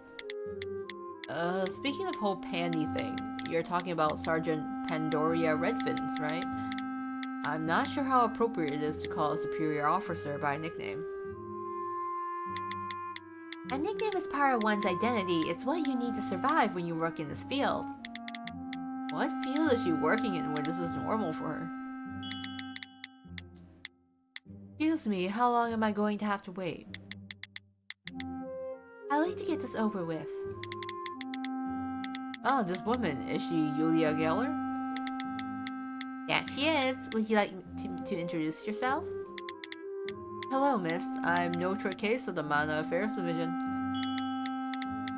No need for introductions. I won't remember you anyway. You're a staffer, right, Miss Geller? I heard you were gifted with telekinesis. You should have all my information since I gave you a lot my bureau file before. Can't you figure it out from what's written there? With all the strange jargon on that document, I honestly couldn't have told you from the look. Sorry, this guy's a rookie. Can you give him a demonstration? If I must, stay back while I'm using my skill. You're only making it harder to control. Ah, of course. Well, I can show you with this pen. Ugh. How's that? Oh. Oh? That's it? The pen's floating. Aren't you impressed? What more do you want from me? How can I put this? Since it's less of a magic trick and more of an actual supernatural ability, I find myself quite disinterested all of a sudden. Would your audience member enjoy something like this? Are you in your right mind? Of course, I perform different stunts on stage. That was just to show you my skill. Amateur. Miss Geller, I heard you're a clown here at Trump Tower, but your personality doesn't seem all that cheerful. Hey, just because she's a clown doesn't mean she's gotta be a happy one. I obviously put on a cheery act when I take the stage, but do you really expect a clown to act so ludicrously in real life? Chumps like you who can't distinguish fiction from reality are the reason Vladimir Nakrabov caught so much heat. I have no idea who that is. I'm sorry, Mr. Nakrabov. More importantly, I've already said all I have to say. Why am I here? Miss Geller, you're here because of Note here. Huh? We were just about to conclude you were our culprit, but Note voiced his objections. In fact, Note's the whole reason you're getting a second chance. However, you should think carefully about what you say from now on, alright? Alright. Right up against the table, please. Okay. Hey, no. Huh? It's gonna be polite and all, but now's not the time. A detective shouldn't be looked down upon. Understand? Yes, I understand. I mean, not that you've got the most polite way of speaking ever. So, Miss Geller, I've got a question for you. Alright.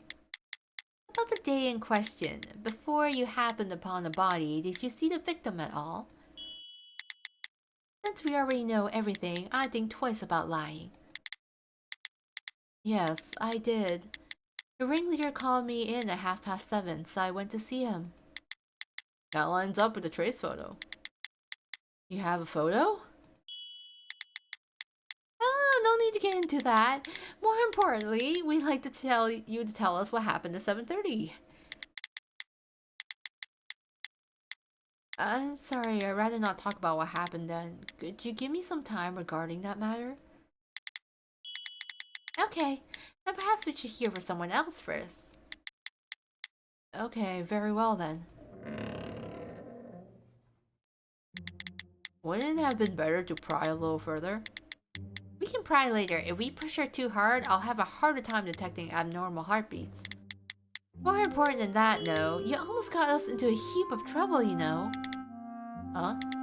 The fact that we use our skills on suspects is strictly confidential.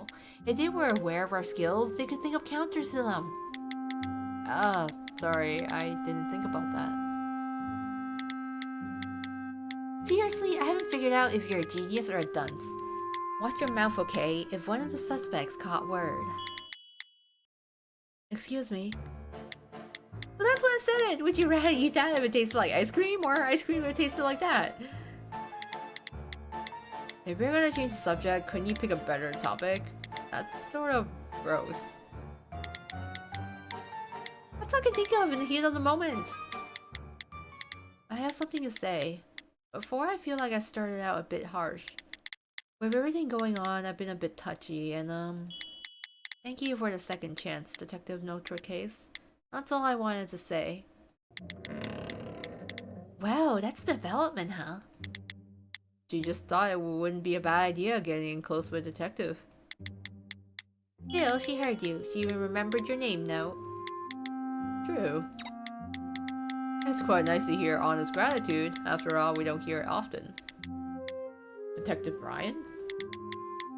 Again with the spork? So, you bring in the suspects? Indeed, both of them are waiting outside. Great, lead them in one at a time. Let's start with the bloke. Oh, look at this guy. Oh, he's got some flaming hair. Magician Frederick Vernon at your service. Wow, that's a hairstyle you could spot in a crowd. You could lose your soul in the hand of cards to hair like that. Hair like what exactly?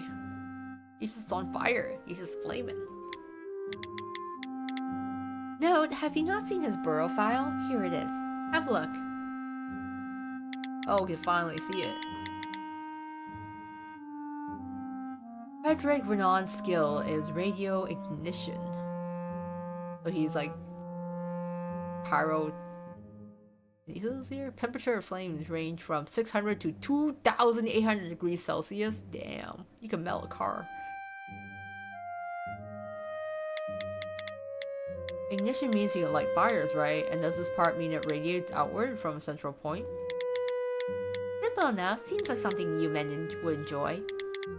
I'm just glad it's easier to understand than indiscernible object manipulation. Most of my magic act makes use of my skill, things like setting fire to targets and the like. I'd love to show you, but that may be difficult due to the risk of starting a fire. That's quite alright. There are those skillful enough to fool us about their skills, making it necessary to check them out. But since you trope members here at Trump Tower use your skills during your performances, pulling the wool over our eyes is impossible. Still, can you really call using a skill a magic trick? Magic normally relies on illusions. Even when I did magic without the use of my skill, do you think anyone would believe it was a trick? This city is filled with staffers. I decided instead of trying my hardest to conceal my powers and be called a fraud, I openly showed them. Thankfully, the response was satisfactory. Plus, there's something romantic about a man who can shoot fire out of his hands. That may be just your personal preference speaking. Yeah, I don't know, that could be kind of dangerous. But, sorry. Calling you in here so suddenly must be quite the inconvenience, yes? No, it's quite alright. The man wearing the monocle provided me with a blanket and a spot of tea after turning on some classical music. Seems like the borough treats their suspects quite nicely. Get a nice cup of tea, too? Some VIP treatment?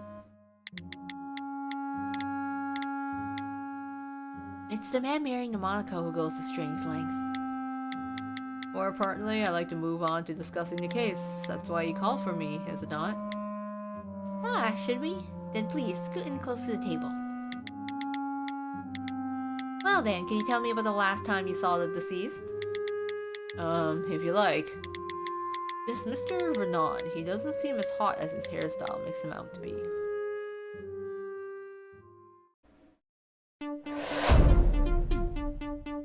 Oh, this is like a testimony? I visited the scene of the crime about 8:30. 8:30.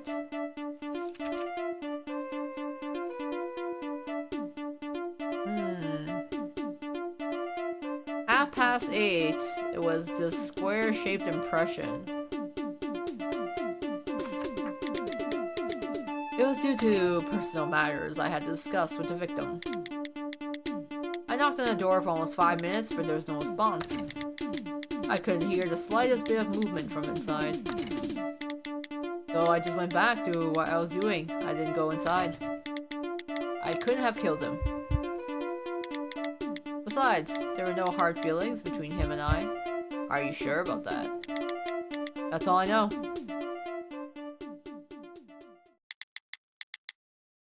Shorter statement than I imagined. He seemed like he had a lot to say. Well, that's why you shouldn't judge based on appearances. No, with hair like that? You should be ending every sentence with fire, or at the very least you can add in some passion, no? And so ridiculously rude is almost admirable. Anyway, first things first, check out the statements we got so far now. Alright, let's see here. I've got 2 new documents, Bernard's Bureau file and his statement. I should take a closer look at them. Since I'm not a staffer, the only thing I can do is to help is look for clues within the documents written by others. Let's think. If I find something worth noting and point it out, I might be able to find another clue. Let's go. Look at the evidence.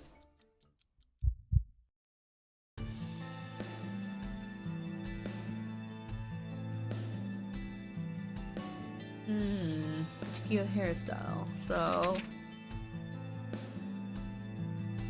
he can launch fire from his hands. No catalyst. Temperature of flames super hot. He's able to use his skill in oxygen-free environments. Huh.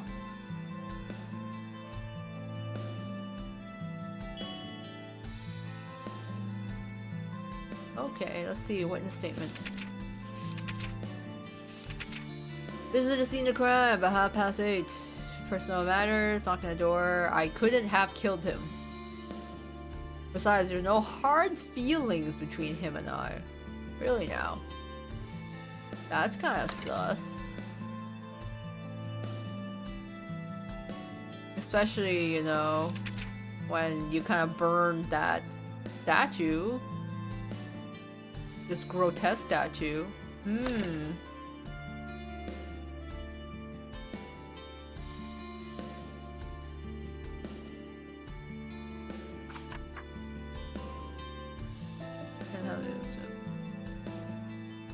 So, I mean, there's some connection there. I know there is some hard feelings there. Maybe that's a bit of a stretch. I might have to do like a bridge in between. Oh no, that is correct. Alright. Alright.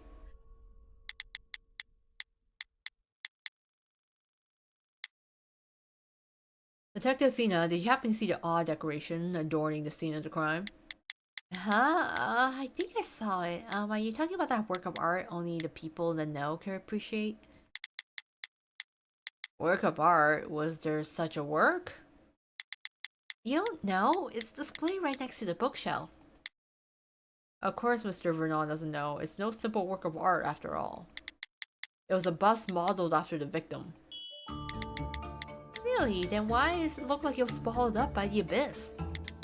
According to the sergeant's investigation, someone melted it down with a powerful flame. Fire, huh? How do you think that happened? There wasn't exactly a bonfire in that room and there were no signs the bus was carried out. Is it even possible to make a bus look like that? The only way that's possible is if it was done by a staffer with an ignition skill. That staffer must have absolutely hated the victim. The nerve required to make a bust of the victim into an abstract artwork. Mr. Vernon. Yes? With you and the victim, things were bad, huh? I would like to apologize.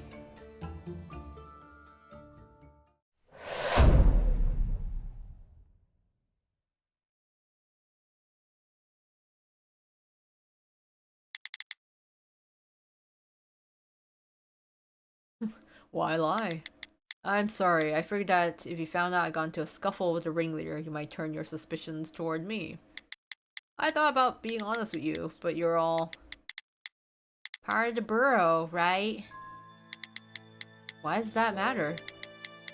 You're right, since I'm also a staffer, I figure showing weakness in front of the borough, well, let's just say I had a bad feeling about it. I heard that the borough has a bad reputation, at least at first glance, but I had no idea people trusted us this little. No, it's not even a question of trust. I feel like Mr. Vernon is actually terrified of us.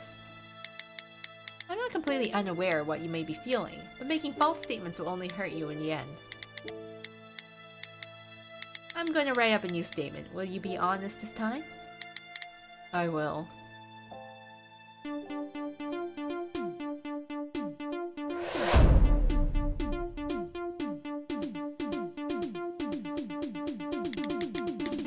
Could have gotten along with that man. Oh, so he had beef with other people, other staff. I see. He never had the greatest personality, but it's only gotten worse these past few days. So they must have gotten like sick of him and then decided they want to like off him, you know?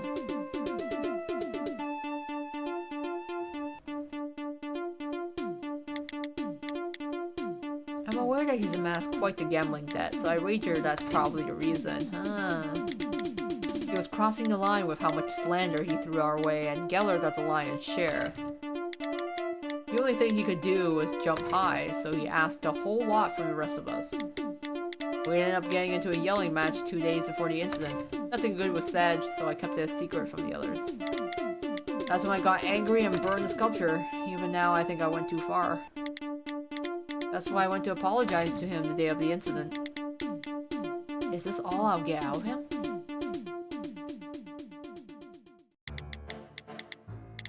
Is he the one who forced you to style your hair that weird? Yes, the ringleader took his directing role very seriously to an odd degree. He forced me to act like I'm this character full of passion. At the end of every speech is fire or something similar that puts the exclamation point on what I'm saying. That's how Athena would have you do it. No, it isn't! The thought never crossed my mind. It too. If the victim really was like that, why'd you stay at the circus this whole time? There must have been a way to shift careers. There was not. No other troops will accept us, I can assure you that. Regardless, that's all I have for you. Sorry to disturb your investigation. Shall we call in our next suspect then? I just did. Oh, hello, it's Ice Lady.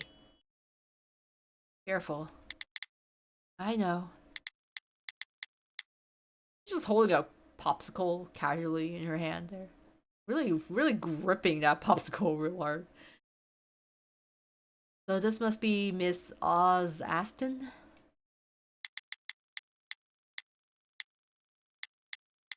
Indeed, Oz Aston, Trump Tower's resident acrobat. Here's her bureau file. Have a look. Ah, thank you. Threat level Bowie, okay. From what I can see on your file, Miss Aston, your skill is chain ice formation. Range is under 1 centimeter. Catalyst is purified water. The chain reaction can continue up to 5 meters. Every 2 cubic meters takes 1 second to freeze. Ice formation, that'll be freezing water into ice, but what's the chain part about? The range of my skill is less than a single centimeter, and I can really only use it when I come into contact with water. However, once I use my skill a single time, it sets off a chain reaction, forming an ice block up to 5 meters. So if you merely touch the surface of a pool of water, you can freeze up to a 5-meter radius. Yes, and I've shown that exact ability up on stage before. However, I'm not able to freeze any liquid. My catalyst, the only liquid I'm able to freeze, is purified water. I see, I've got a general idea of her skill now. However, Miss Aston, unlike the previous two, actually has a catalyst on her bureau file. I should probably keep that in mind. Now that we're done with the introductions, shall we get to the main show? The main show, huh? This woman is just as straightforward as Mr. Vernon. Alright, let's get to it then. Before you begin your testimony, will you mind scooting up close to the table for me? Of course. After all, I'm quite a cool character.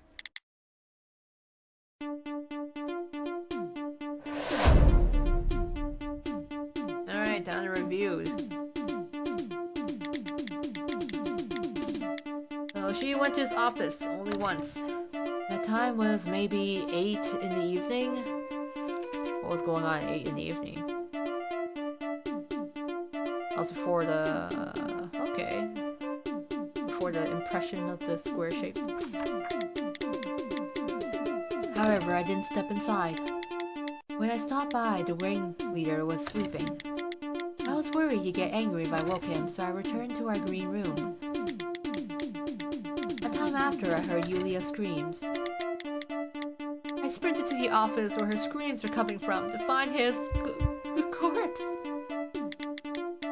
Are you alright, miss?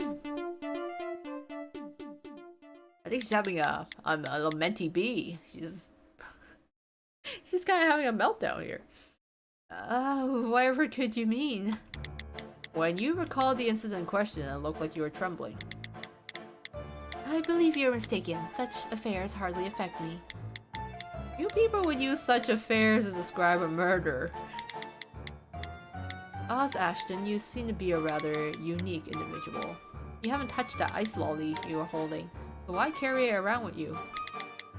Perhaps. Mr. Bernal said he was acting out a passionate character on stage, right? Then maybe Miss Ashton is also playing a character. We're not exactly on stage, so why keep up the act? Besides, what character is this supposed to be? One with a split personality? And Mr. Bernal with his fire was made to focus on his passion. Miss Ashton's probably acting out a cool-headed character. Thinking about it like that, I do feel quite sympathetic. Detective Athena, what's the matter? Dear Lord, if I haven't figured it out, Miss Ashton's lying to you. Excuse me, what manner of accusation is that? Miss Ashton, you said you'd never opened the office door, right? Then how could you know the victim was sleeping? Well, there's a perfectly good explanation for that. The explanation is that you're the culprit. You snuck in while he was sleeping and killed the man. I don't think so. He was snoring really loudly. Like, it's in the notes. She must have lied about not having opened the door. Girl, you can't just pull out your gun at every single suspect. That's a rather hasty conclusion to make. And would you please work on that habit you have of whipping your gun out all the time? You know what they say about old habits? Detective Athena's logic, it seemed sound at first, but is it true? Aren't there any clues that contradict her hypothesis? The guy snores loudly. You don't have to open the door to know he's sleeping. Let's print out her claim and check it against some of the other documents. Alright, so we gotta point it out. It's gotta be the snoring.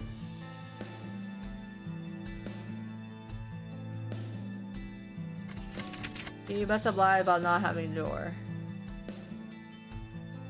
We're gonna oppose that. That's not right, because... Let's find it. Witness statement.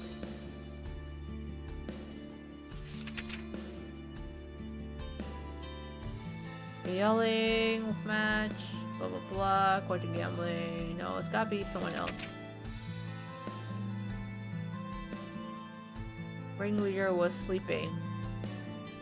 There's gotta be more evidence in here. It's the chair, right? Snoring heard in the memory. One strong shock fell after, then the snoring ceased. So she probably heard him snoring.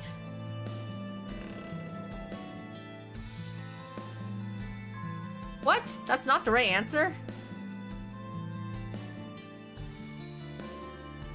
No, she didn't open the door. She didn't need to. He was asleep. You could hear him snoring. Is that not it?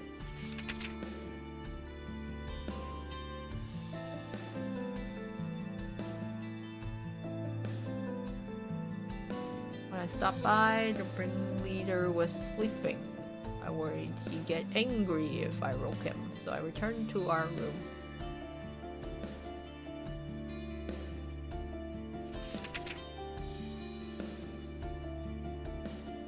That's no... So many statements. 8:30.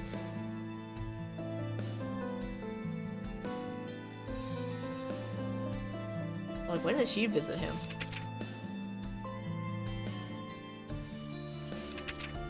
That's Julia's, Frederick's statement.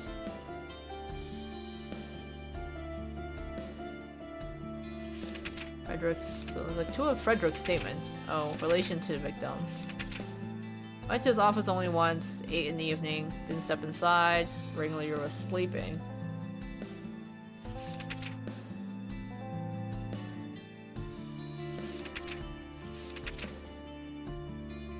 What, 8 p.m. There's a square shaped, the handprint.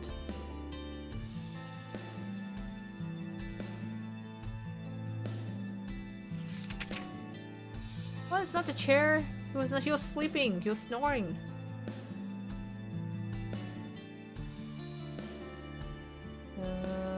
Untouched, carried on a tray. Bookshelf wasn't used.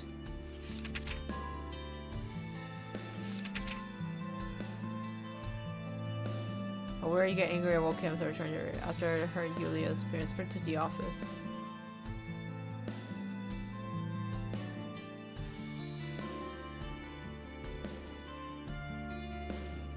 To visit, he was sleeping.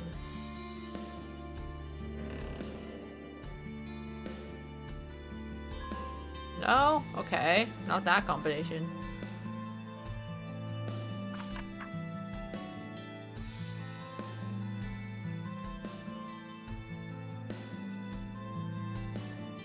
Listen, you're the culprit. You snuck in. You never opened the office door. How do you know he was sleeping?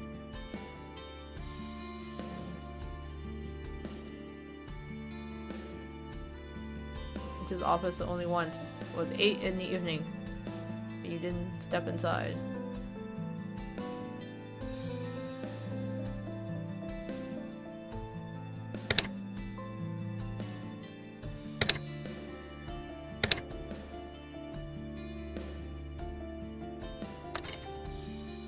It's like 8 p.m. Nope, not that combination.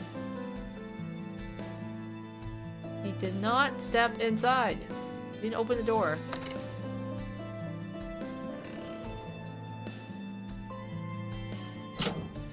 So maybe the door is already open. Maybe the door is already open. She didn't step inside it. Detective Athena? What's wrong? You poured too much admiration on me. That might lead to some problems. It's not that. I don't think she's lying. What? The part of Miss Ashton's statement about not opening the door, she was lying. Huh? Why do you say that?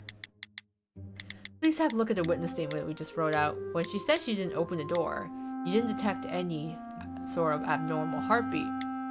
Ah. Indeed, if your claim was true, Detective, you should have detected some abnormality in her heart rate when she got to that part of her statement. Alright, then what happened? How did Ashton know the victim was sleeping? Either the door was open or she was snoring. Come on. Maybe it's because he was snoring, you know?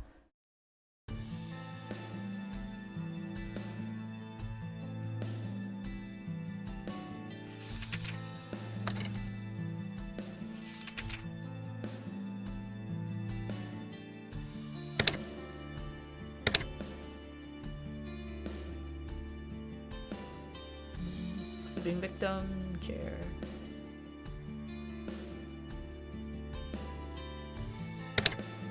Who's also click on the something called who? Okay.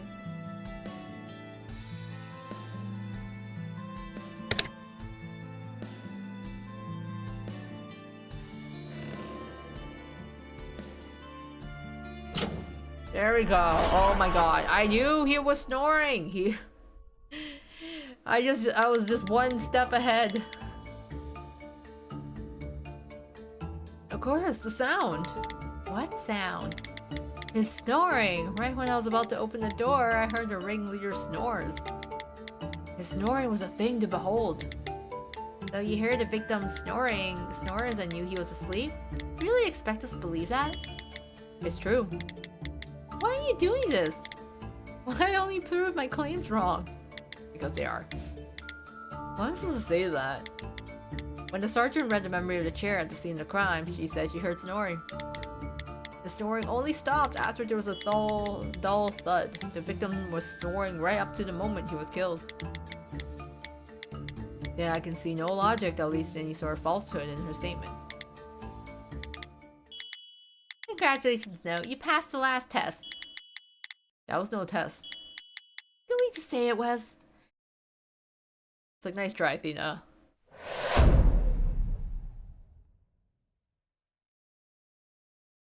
You know he was asleep.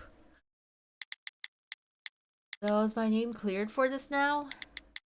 It is. Sorry to have cast blame where it didn't belong. No, it's quite alright.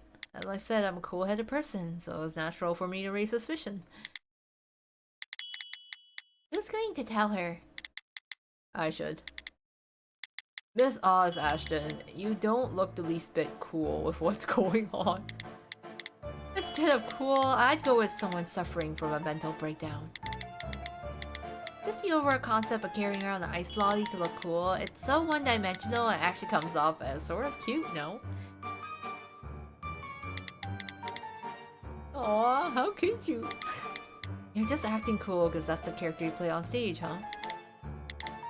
You're right, when the ringleader first saw my skill, he said, "So you can control ice, huh? Let's make you the ice queen." He said I had to change my personality, my attire, even the temperature of the green room to match that chill. This guy was insane, huh? I'm not the most skilled actress, so I tried my hardest to keep up a cool attitude, but it seems like it's no use. I do believe we need to find out more about the victim, Jean Henry Houdin. Did you give a statement about what sort of person Houdin was and what your opinions were of him? I like to specifically focus on the role he forced upon you. She's just doing her best. Okay, I'll try.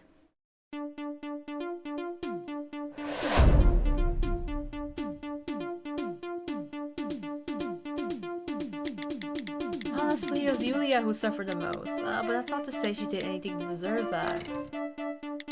The ringleader often said to Yulia, "I was tricked into hiring that girl." Yellow can make things flow, but only those close enough she could reach out and touch. If you really think about it, the leader's special ability had to do with soaring through the air, so he must have looked down on her. Also, he always envied Vernon for being the most popular and tried to throw a spanner in his act. I guess he got in quite the yelling match a while back too. He even tried to put his hands on me once. Fortunately, he stopped right before hitting me. That's all I can think of right now. Could I leave now? Oh wow, so this guy really was an asshole. No wonder everyone hated his guts. Oh, okay, I'll keep that in mind. The victim was absolute human filth. Honestly, I find myself thinking I'm glad he was killed. That's not something a detective should be saying. No one in this world deserves death. Still so untainted, O'Brien. At the very least, the fact he was murdered doesn't seem that odd anymore. From the statements we collected, I can now see that each one of our 3 suspects had a motive for killing the victim.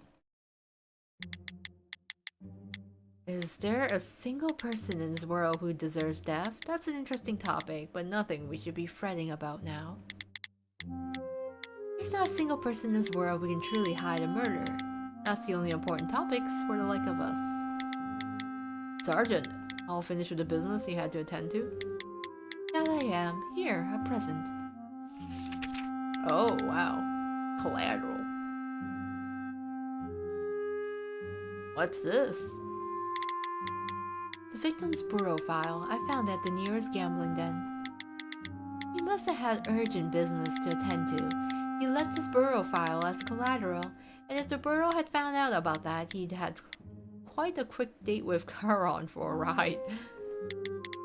I'm not really surprised. I see that Houdin was a confirmed staffer. I guess that was a given though, since they said everyone at Trump Tower was a staffer, huh? The victim's skills seemed to have been that he was capable of object propulsion, so was he firing things off? Looks like he was able to fire off objects within range of him like rockets. The victim, like other suspects, made a show of said skill at the circus. But I mean, this bureau file won't be much use with how things currently stand, so you can't ignore that. More importantly, I was listening in on the sport. Have you still not gotten Yulia's next statement?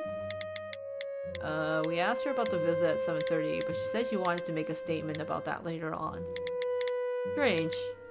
Ashton said she heard the victim snoring around 8 o'clock. Even if Geller's our culprit, she couldn't have committed the crime at 7:30. Maybe something happened at 7:30 that's difficult for her to talk about.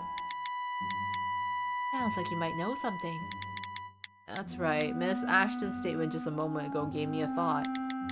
There's a document that spells out exactly what happened during Miss Geller's 7:30 visit to the scene of the crime. The answer is quite obvious when you stop to think about it. Then show us. If you think something bad happened to Geller, show us the information that proves what it was.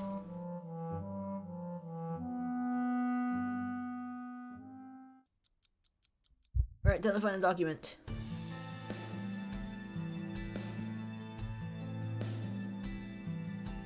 So, 7:30. My god, there's so many witness statements. Just want to scroll through this. Alright, 7:30. She is... That's considering Ashton's statement. Yeah, footprints. Here.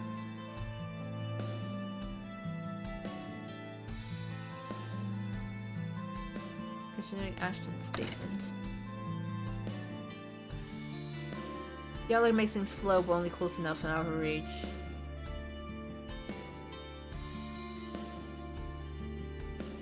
The ringleader often said to Yulia, "I was tricked into hiring that girl."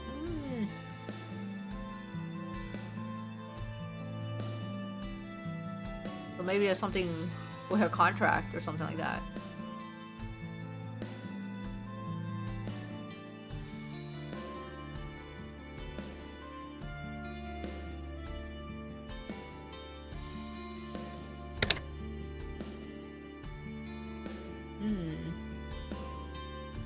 Event at 7:30. So there was she. Yeah. And the footprints.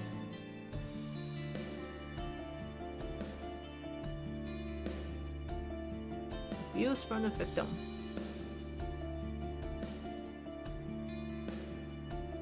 Probably called her in. Just...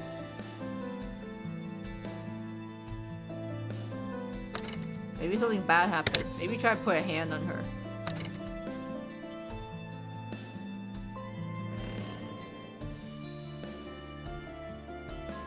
No? Okay.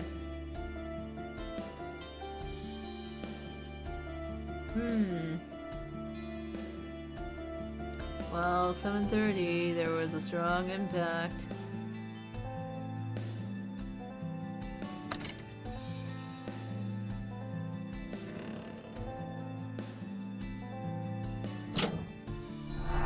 Yeah, there was something that happened there.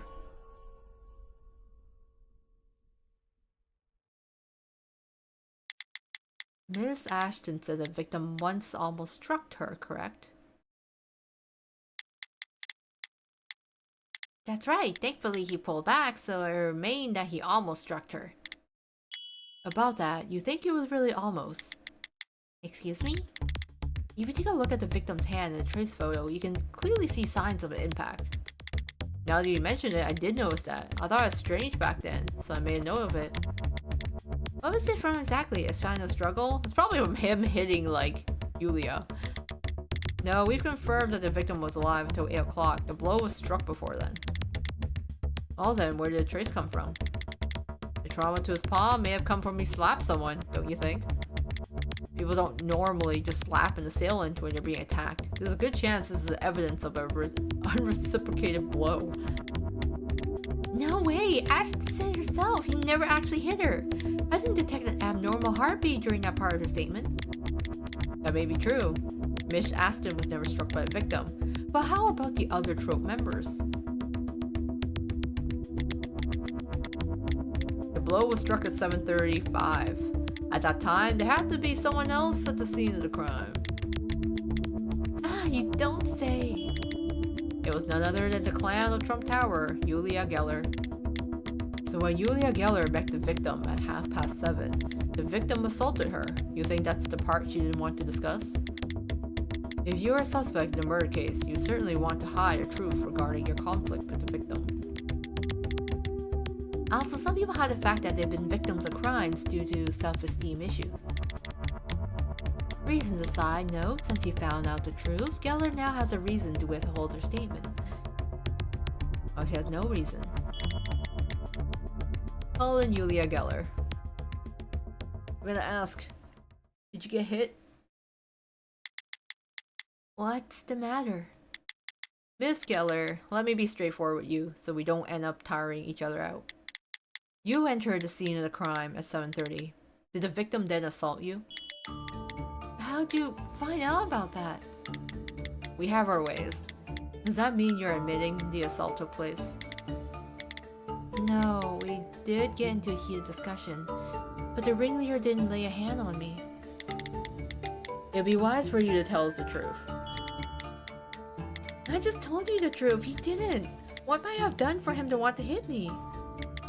Well, I can't think of a reason why he might have resorted to violence. After all, such an action is beyond justification. Yet, as to why the victim held ill will toward you, we've heard a few things. And the reason the victim held a grudge against you, Miss Geller, might have to do with... And back into the evidence case. I mean, I understand we wanted to, like, connect the dots and solve mysteries, but I kind of wish we could just present the evidence as, like, a multiple choice. Because I'm just like, okay, I already know. Like...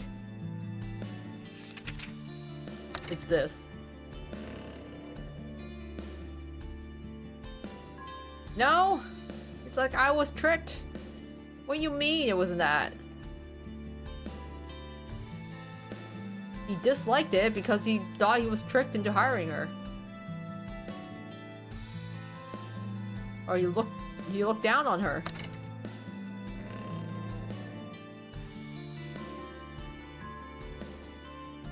Okay. Tell me that's not it? That's not why you particularly dislike her?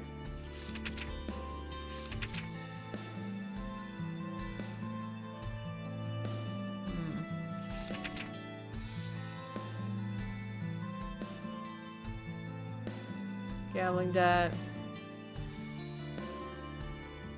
I was slandered. Well, he was slandering people.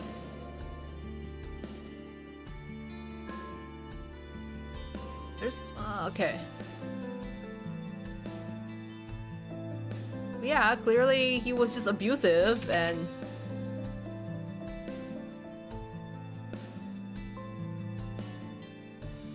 like he was abusive. You regret hiring her.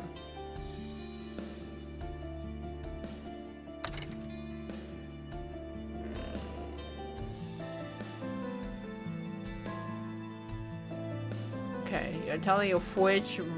Oh my god, I gotta click through all of these.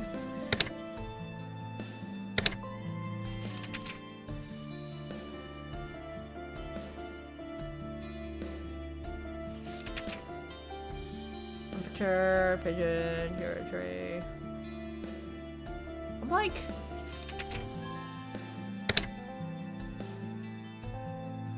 Yeah, it's like I was tricked into hiring that girl. Is that not it? Because she will only make things float. You didn't like her. She didn't have good skills. No?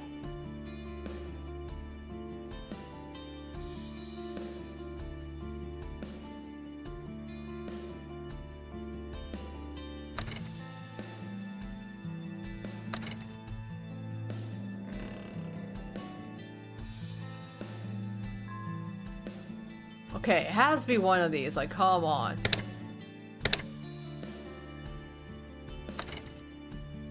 Abuse.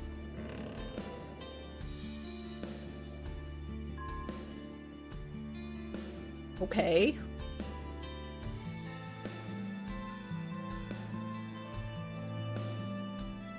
Yeah, I'm pretty sure this is the right one I've selected.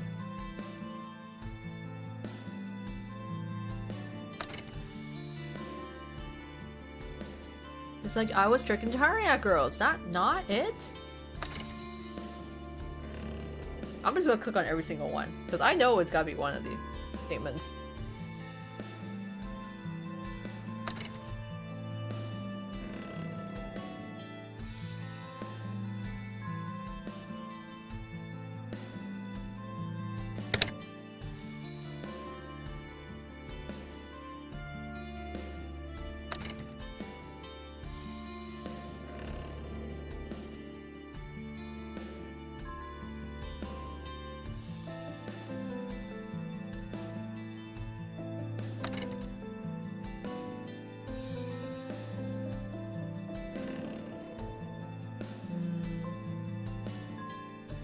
Oh, come on.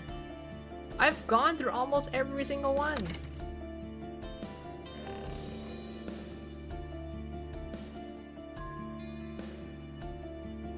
I don't know what it's asking for anymore.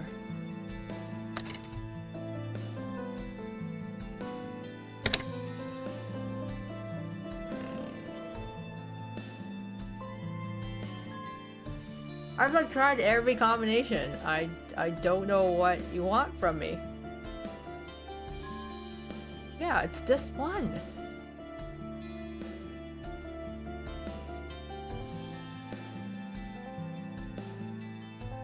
I'm like, who else can I select?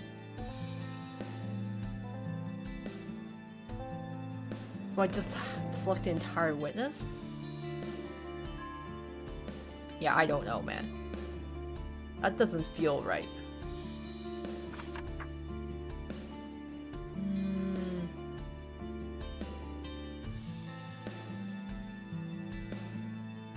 The reason he held a grudge against you. It's in this statement. I've already selected it. What?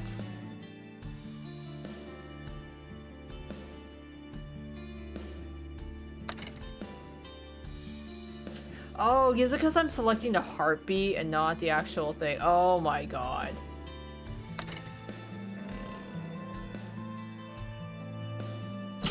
Oh my god. I already had the answer. I just clicked on the wrong square. Wow. We heard that the victim often said he was tricked into hiring you. Miss Geller, your skill is limited in a number of ways. There's a limit to the number of stunts you're able to show us. If those differ from the victim's expectation, maybe that's why the victim... He didn't hit me. He didn't, and would the victim of assault ever say that? He's sticking to her guns. Maybe this is about her pride after all? That thing must be stifling. Excuse me? You're not performing, yet you choose to cover half your face. That mask, do you normally wear it around? Miss Geller, would you mind showing us your face? Could we see what's under the mask? Please keep it a secret from the others. Oh yeah, that's a bruise. You are clearly beaten by your boss.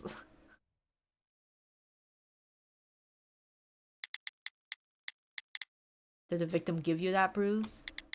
He did, and I'm sorry I hid it from you. I was afraid you might suspect me for the culprit. But more than that, I didn't want the other troop members to find out. Why didn't you want them to find out? They know the victim was a bad guy, not you. That's not true. I'm the bad one here. What's that supposed to mean? Well, we'll hear the details when she makes her statement. Please tell us your relationship with the victim. Okay, I'll tell you. Though I doubt this is the information you're looking for.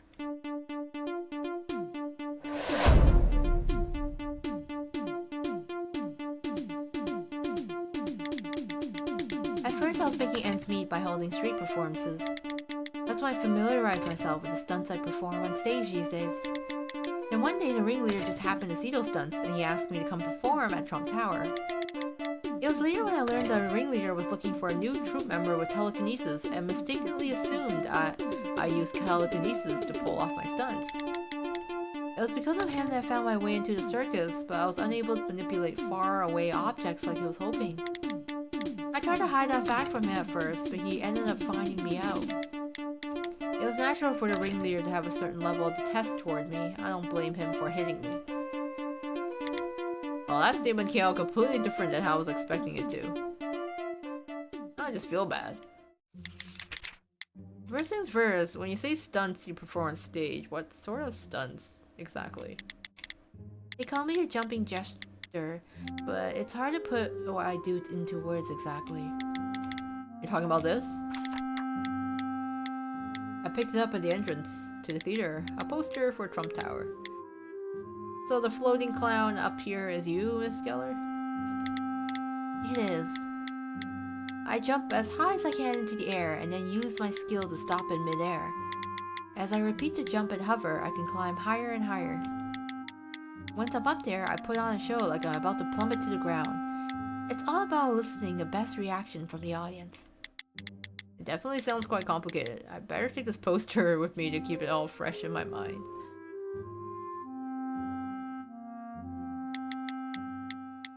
Also, there's one more detail that concerns me. You said you didn't think much of the victim striking you, right?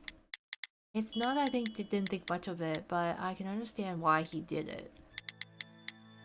You understand? Was he prone to using violence with you? I want to ask outright she's completely serious about what she said, but I'm quite sure that's the case regardless. After all, there were 0 abnormal heartbeats detected during her statement. This place, Trump Tower, is the first place where I feel like I really belong. All the other trope members share the same wounds as me. The same wounds? Even if I were to explain to you, Detective Case, I hardly think you understand. For a moment we're born into this world, every event we staffers go through forms a wound we carry with us. I understand how and why the ringleader became the person he was. It's the same for everyone in this troupe. I doubt Mr. Bernard and Miss Ashton will share her sentiment. Trump Tower is everything to me. Yet I deceive the people here. It only follows that I should be punished for my deception. I can't read her heart rate because she's not touching the table. But as a seasoned interrogations expert, I can tell you those aren't the eyes of a liar. I just don't understand. As it turns out, everything that happened at 7:30 was as I expected. However, it's hard to say that any of this counts as progress. Something makes me feel like I only know a bunch of information I don't really care to know. I just hope the new statement we just obtained gives us something to go on during the investigation.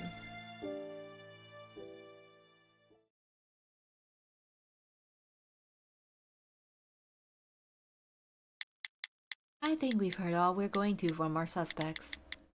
So, have you solved any part of this riddle? I'm sure that neither Mr. Vernon or Miss Ashton stepped foot in our crime scene that day, though they both got all the way up to the door. When you're dealing with the staffers, murder from a distance is not out of the question. Just standing in front of a room is enough to raise suspicion. And we really step back and look at it. The problem is we still don't know how the victim was murdered. After all, we haven't found our missing murder weapon. But we've got a good deal of clues to go on. It's time we start bouncing ideas off each other. Even if we do start bouncing ideas off each other, which ideas should we start with? First off, we require a means of identifying our suspect. Brian, you remember the favor I asked? Oh, speaking of that, it's Nope now, right? I have something for you. You really don't need to correct yourself there. Oh, is this another trace photo? That's right, it's a photo I took in front of the ringleader's office. In places with a lot of foot traffic, like corridors, it's hard to identify specific footprints, but there were many people who stopped in front of the door. Because all our suspects routinely wear gloves, we had no fingerprints, but we were able to identify the footprints from their foot sizes. From that, we can get an estimate of when the victim was killed. You do catch on quick. So let's make sure this matches the information we've collected thus far. First off, we've discussed the set of footprints. Julia Geller left at 7:30 more than a few times. Those were the first. That's when Geller was assaulted by a victim. Yet it doesn't seem as though Geller holds any sort of grudge regarding that. As for the next set of footprints, at 8 o'clock, Oz Aston swung by the room. According to her statement, she didn't enter the room.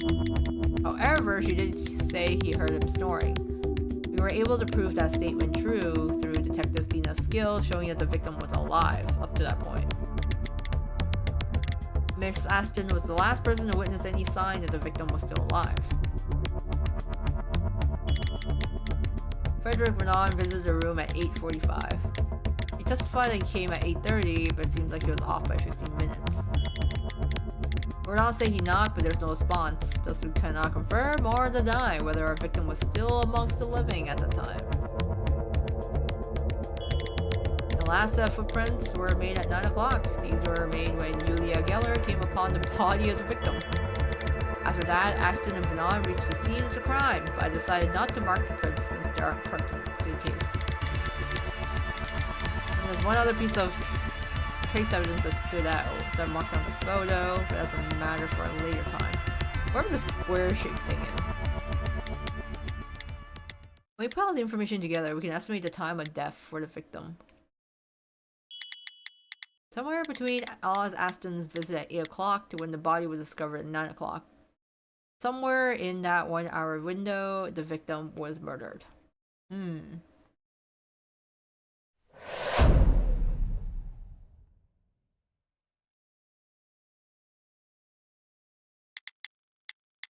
Great, we got time of death, so that counts as progress in the investigations, right? No, I cannot agree with you on that. After all, each of our suspects visited the scene within that 1 hour window, isn't that true? Yeah, I guess we still don't know anything. I was just about to disagree myself. We're still clueless, huh? What's wrong with her? Just don't mind her.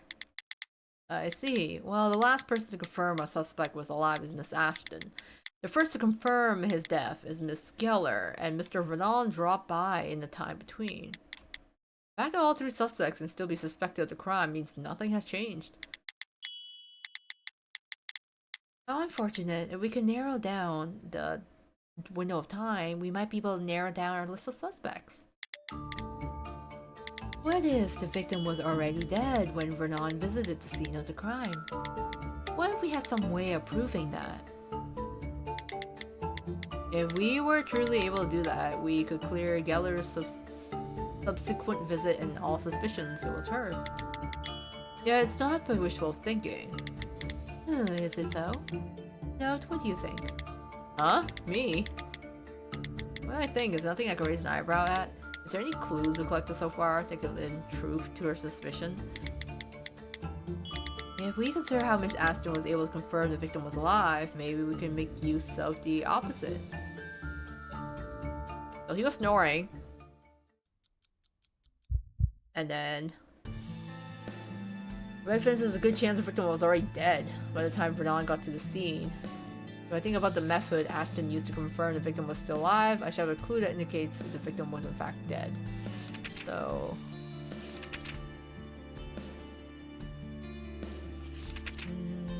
he was suppressed, came to see at 9 o'clock.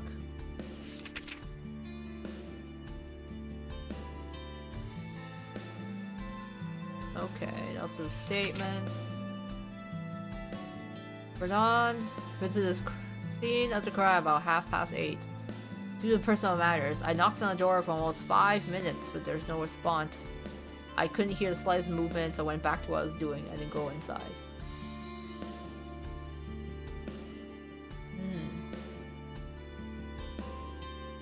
I couldn't hear the slightest bit of movement. I'm like, but wasn't he snoring? You couldn't hear anything. That means he was already dead. Aha! There we go. When Mr. Vernon visited the scene of crime, he said he couldn't hear even the faintest rustling from inside. Moreover, we didn't detect an abnormal heartbeat when he said that. Thus, we have no way of knowing whether our victim was dead or alive at that time. That's not true. There's a high possibility the victim was already dead. And that's because we just went over it, the memory survey. When the sergeant read the memories of the chair our corpse was found in, she heard the victim snores. And then the snore continued. And then it stopped when the victim was killed. And the important part isn't that the victim stopped snoring. What's important is the fact that the snoring continued until the moment the victim was killed. So the victim was still alive when Vernon dropped by the room, he would have heard the snores. But he didn't hear a single sound, which means when he stopped by at 8:45, it was after the victim had already been murdered. But there's only one person that kind of came by at 8:30, which really just leaves Oz as the prime suspect then. That means any suspicions we had of Geller and her visiting the scene after are cleared. No, that's not right. Yulia Geller's skill is indiscernible object manipulation, so she's basically telekinetic, no? Even if she's not standing right in front of the door, couldn't she have killed her victim through a wall or something? About that. I don't believe Miss Geller could have killed the victim from a distance. You're waiting for now to say that? Not the reason we weren't able to prove Yulia Geller was a murderer because of her strange way she approached the victim, and the possibility of a murder from a distance. Is there a reason for your change of heart? After arriving here and the things I've heard so far, I believe we can say we have new information on Miss Geller. This information proves that Miss Geller couldn't have committed the murder from a distance. I've got a document that proves it. Time to go back into the documents case.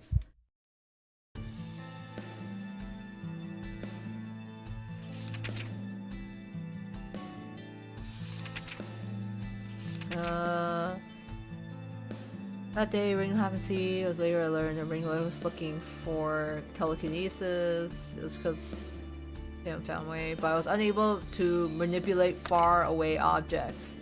She can't do it if it's far. She can only do like 2 meters.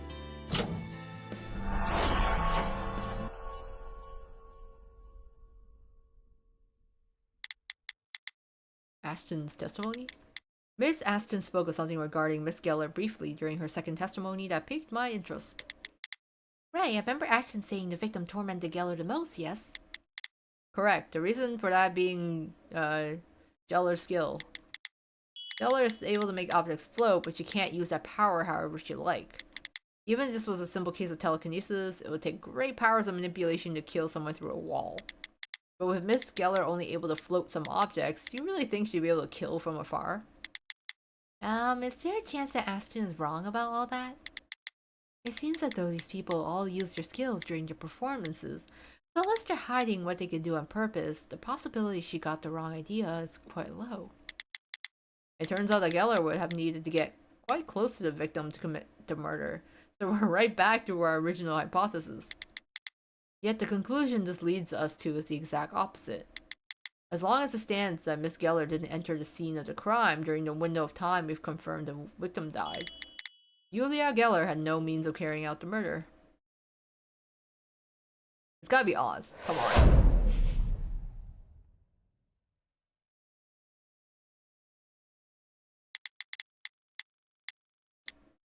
With this, we can clear Yulia Geller's suspicion. We've narrowed down our suspects to 2.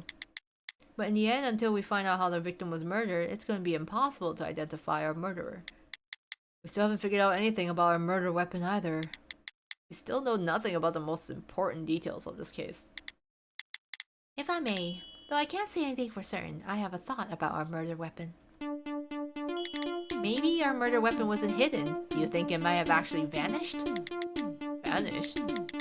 It seems that you and I are having the same thought. One of our suspects is able to craft a weapon just like that. Precisely! It's possible because of the skill the suspect has. If these two are talking about a suspect's skill, perhaps they're referring to this.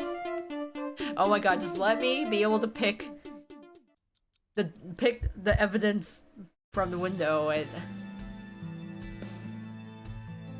I know where it is already.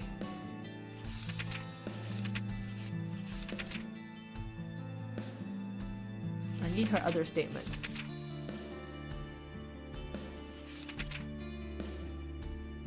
Where's her thing? I need her file. Where's her file?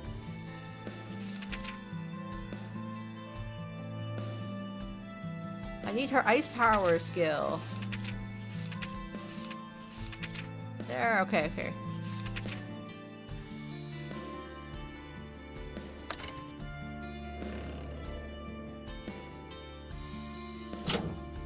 There we go. We know who is a murderer. The skill able to make the disappearing weapon is none other than Oz Aston's chain ice formation, right? In other words, you two think she crafted a weapon from ice? Precisely, that's why I think. From the state of the corpse, it's clear that the weapon was a heavy, blunt instrument, yes. There's no way of hiding such a thing. It's obvious that we have no footprints to indicate she ever entered the premise. Well, she must have had her ways, no? Her ways are exactly what we're here to investigate. There may have been a way around leaving footprints. Yeah, because she probably made blocks of ice and stood on top of them. Yeah, look at those square impressions. Yeah, you're right about that. Why on earth could have less impressions? You know, like ice blocks? I thought they may have been like stepping stones. Stepping stones made of ice. If Aston was were to only step on blocks made of ice, it would be possible for her to hide the footprints. No, I was on that same thought. Well, the sergeant, she seems bothered by something. Okay, let's go with that. Let's say the killer crept in on ice slabs and killed the victim with a blunt instrument made of ice. Then what would she do on her way back? What if someone went into the room before they had time to melt? Would she have to stand guard in front of the room with a corpse until then? No, she had help. There's a guy who has fire powers. Oh, well. Well, she could have somehow melted them. It's a bit of a logical stretch. But how could she have melted ice in a jiffy? You had someone helping her. Clearly the fire dude.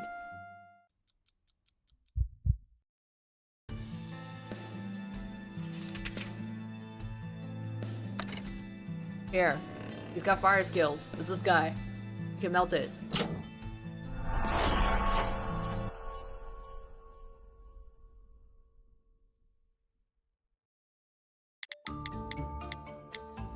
If Renan used his ignition skill, it would have been possible for them to have melted the ice slabs.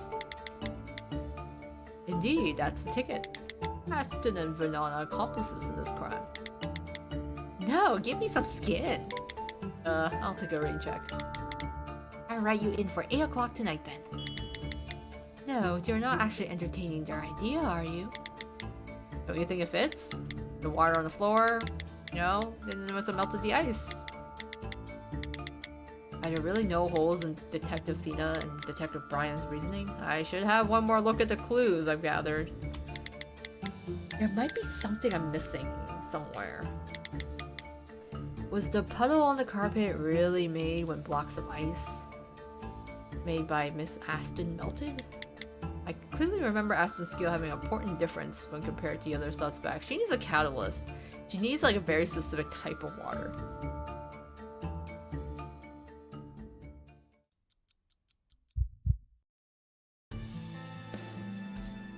You say the liquid pool was made from ice used. Sergeant referenced and Brad put off by the hypothesis. Yeah.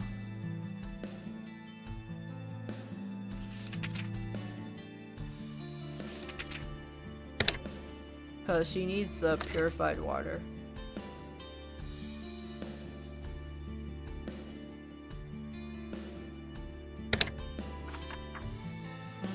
Go chain ice skill to say the liquid pool. The carpet was made from ice, use a melting weapon.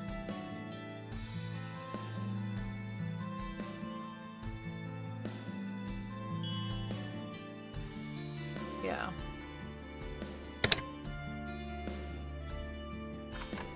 So she can only use purified water. And it takes 1 second to freeze.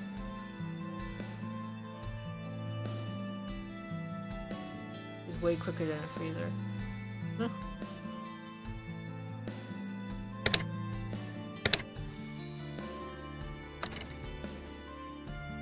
"5 meters from her point of contact. She has to be in contact with water." I don't know. I'm gonna combine these and see. Okay, I definitely know one of these. Let's do that.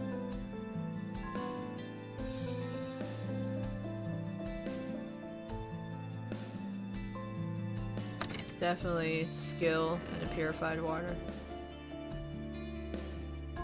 No! Her range is under 1 centimeter. She's only able to use the skill once she's less than 1 centimeter from her target.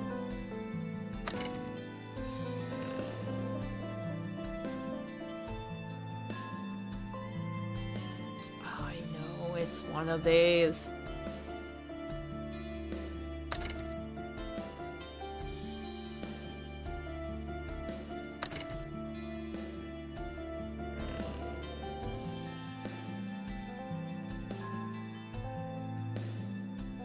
There's gotta be some degree of combination, come on.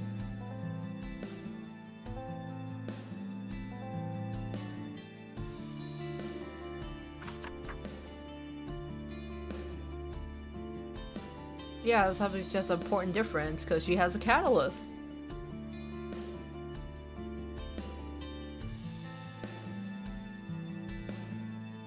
Gotta be some degree of combination between these two.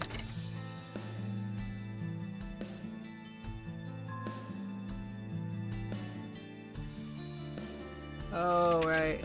Okay. Rug. Warm tea spilled on it. Puddle stepped in. Oh, this is tea. She can't really do that then. Because she can only use purified water, so the tea, she can't use tea.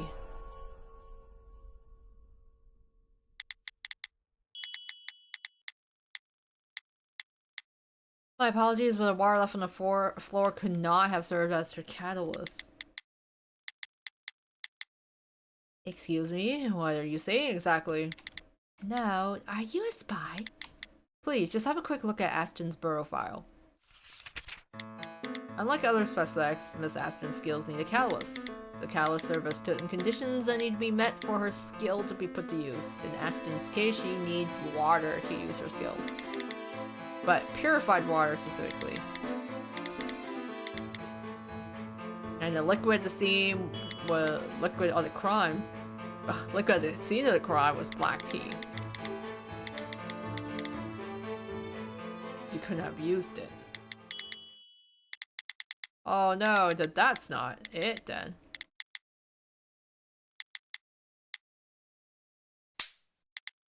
I mean, it was pretty sound logic. I thought that's where we were going.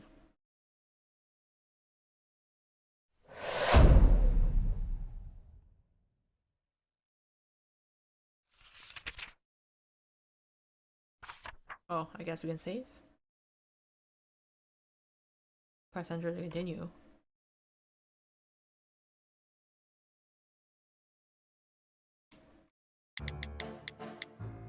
Giving hope to people who've got nothing going for them, only to rip that hope away. You're absolutely wicked, no.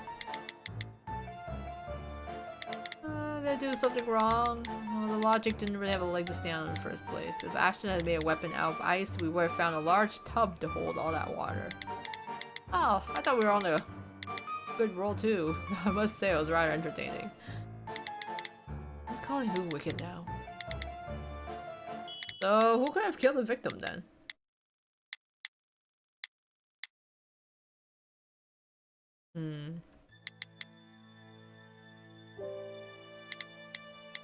All about the ice.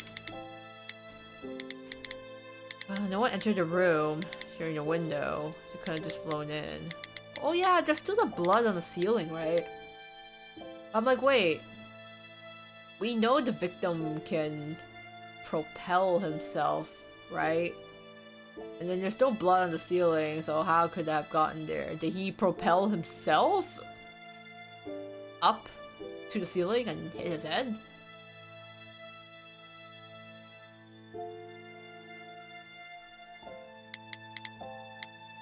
This is the first time all three have used their skills not being able to find a culprit.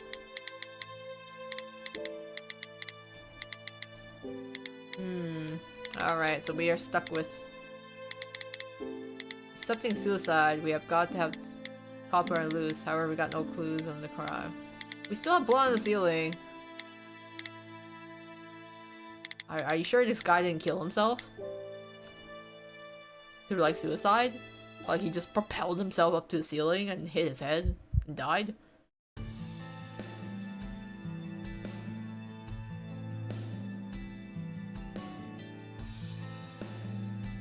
It's gonna be a far-fetched theory, but I mean, if we think about it, there's too bad there's no clues on the ceiling, right?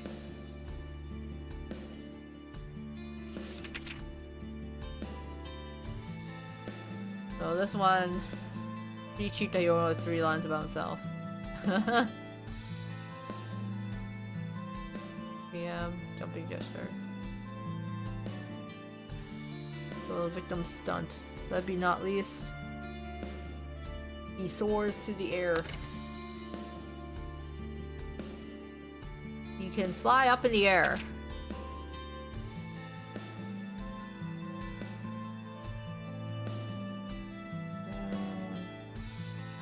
And then there's like the pigeon that was killed. What's the deal with that?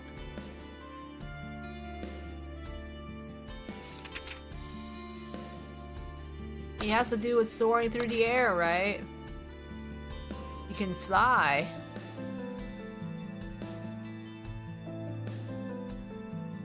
I feel like it's his flying ability. No? Okay.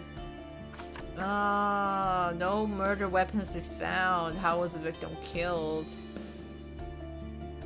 I still think he just like somehow flew up into the ceiling and cracked his skull on it.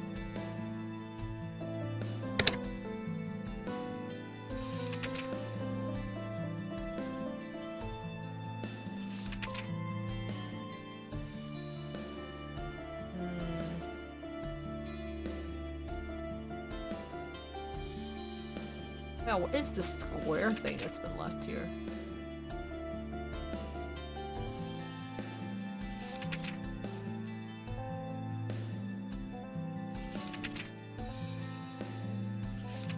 Gonna kill them. Okay, these are all just...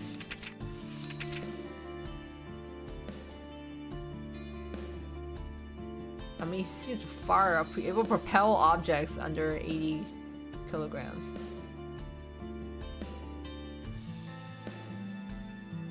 I'm like, could he not have hit himself on the head? But what would he have hit himself in the back of the head with?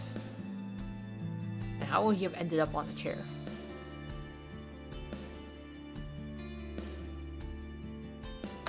I think it must be, yeah, I know it has to be one of here. I know it had something to do with his flying skill.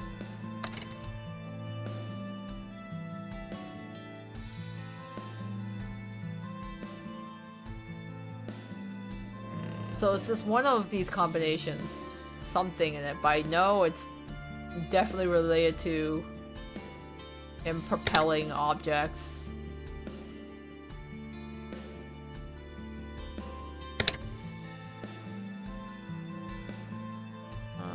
Range. You can go real fast.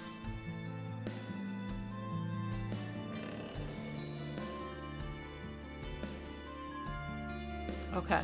It's not that combination. Fine. We'll do another combination.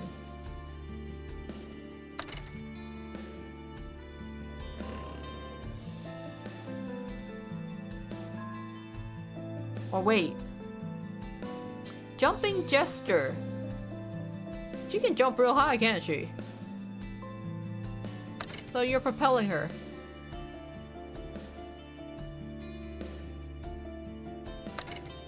Picture Eula as soon as he described the stunt she pulls off during the performance, whereas he is just like high velocity object propulsion.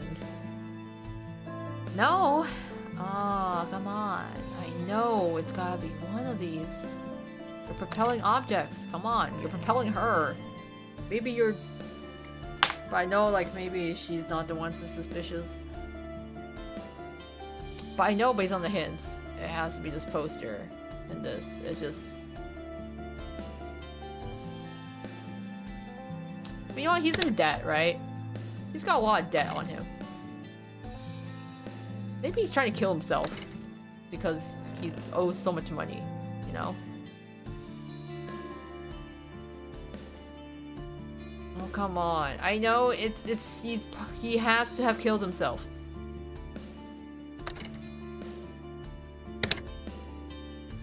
He killed himself. Oh wait, no. I forgot. I wanted to put on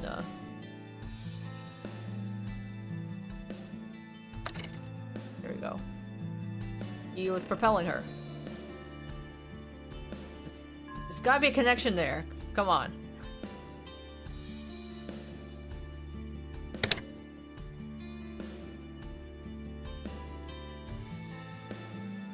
picturesque.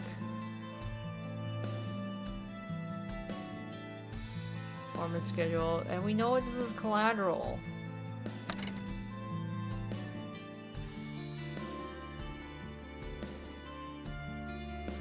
So we know it's gotta be this piece of evidence here.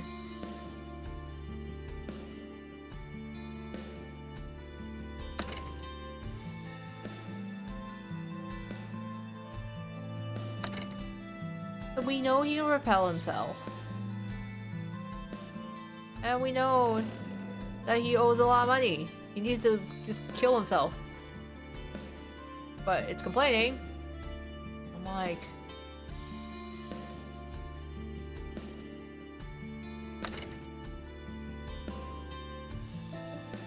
yeah, it starts at 6, and then he propels himself, right? I don't know, can I use these two?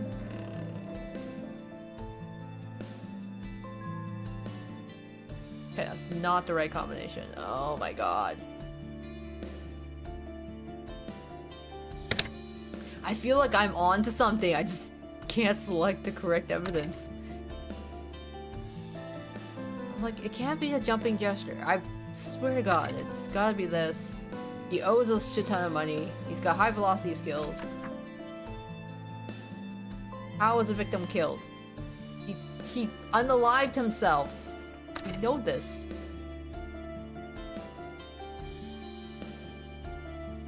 He unalived himself.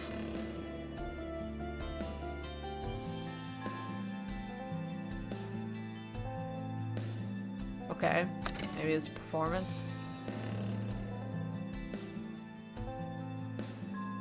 Oh my god. I'm like, I know what this is. I'm like, I'm pretty sure I've done every combination of it. I'm like, he has to have killed himself.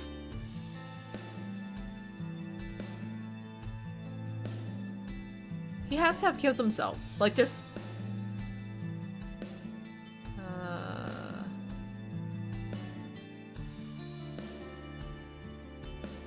because he can propel himself, so I feel like he hit his head on the ceiling. Like... it's gotta be.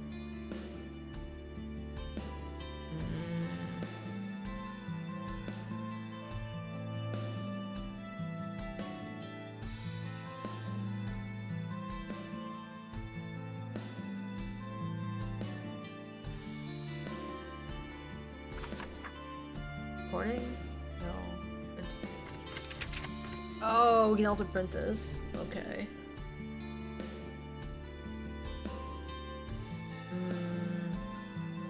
But no, it's trans... I still gotta be this poster.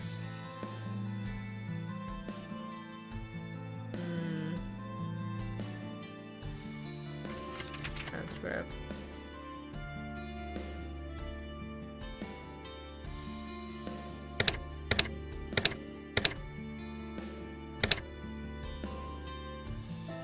Okay. I want to unpin this. Okay, please let me unpin this, thank you. I want that selected. I want to select.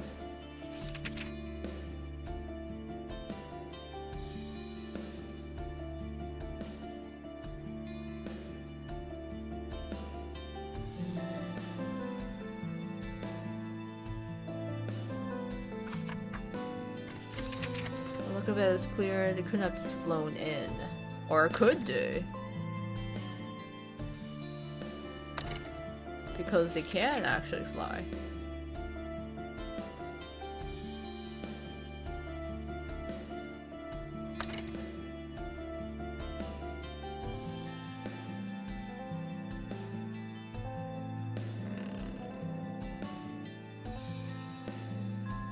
No, that's not? What?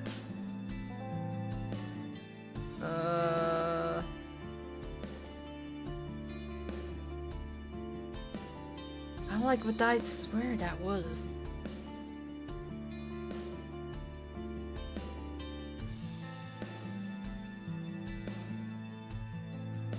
I'm like, that's gotta be the evidence though.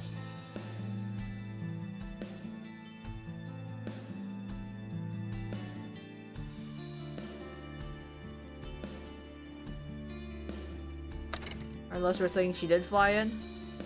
Because she's a jumping gesture. She just fly in, wee! Oh my god. Really? You don't go with that? That's the thing? Because like actually she can fly? That is our argument?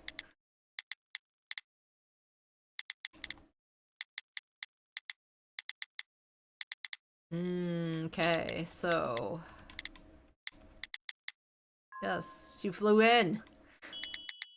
Our culprit flew!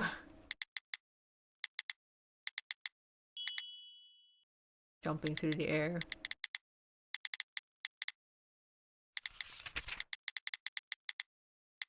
The jumping gesture.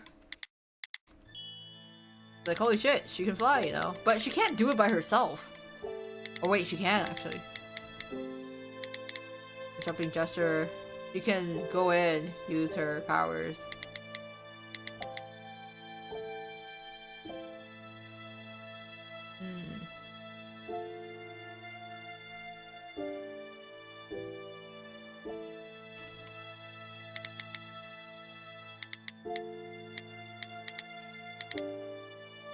Huh.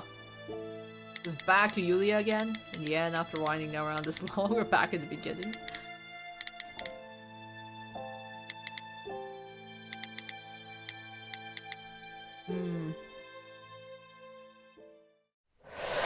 Okay. So now she uses her ability to jump. Well, I'm like, how did she hit her victim then? Yeah, because you're stunned. What was it again? Miss Geller, your stunt is to be able to walk on air. Leaping.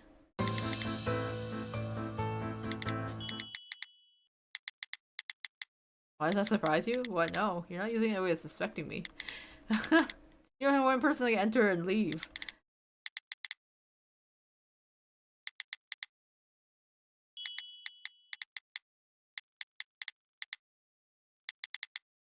Okay, without going through trouble of hovering.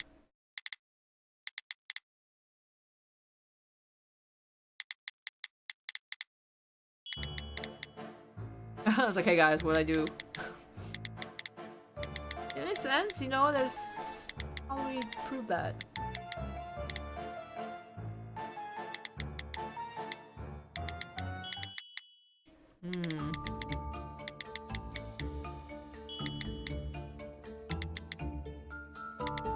He's calm and collected.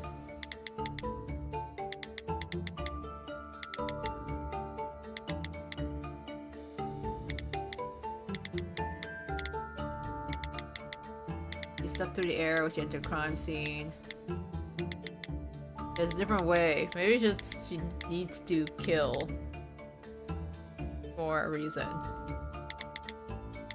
Three staffers already looked into this case, uncovered lies, spread the past. There's a clue. Still the ceiling! Why'd the blood stay on the ceiling?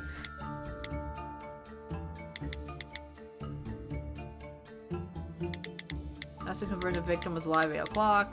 He was dead by 8:45. Somewhere between, Geller must have used her skills to sneak into that room.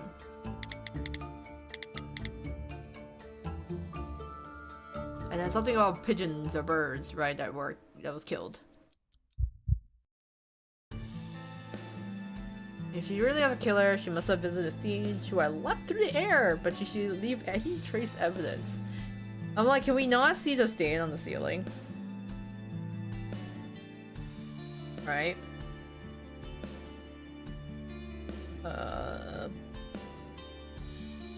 Like, it's gotta be... Square shape? A square shape thingy? Track a square, bottom, something extended from entrance into the room. What is this square thing? Is the question.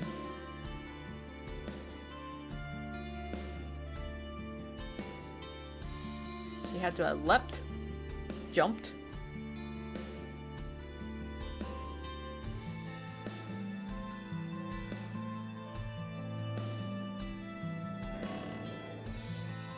There's gotta be somewhere where this thing is. because I have like no clue. What on earth is that square thing? We got that. That is something that's gotta be. We gotta answer.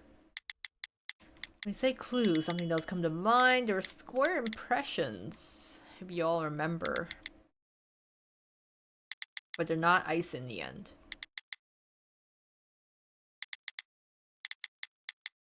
Yeah, so they're made at 8:30. They're connected to crime, but why and what are they made of?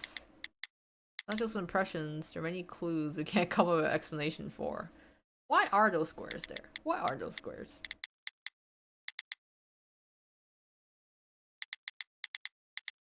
Sergeant, I'm going to make a bit of a mess. I'm going to mess things up.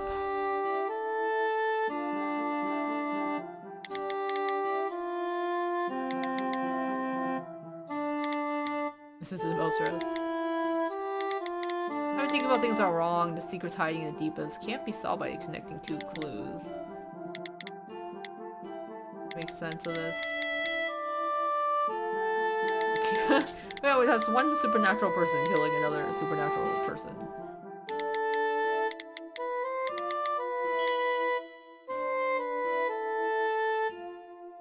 Use the 6 clues that revealed Geller's big secret.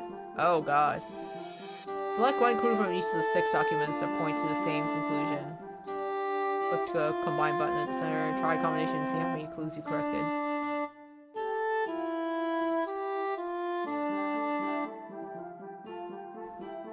Okay. Huh, that's gonna be interesting. Witness statement.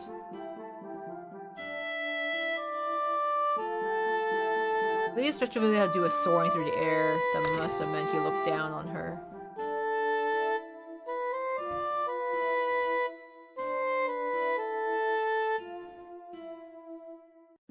And then she can jump real high.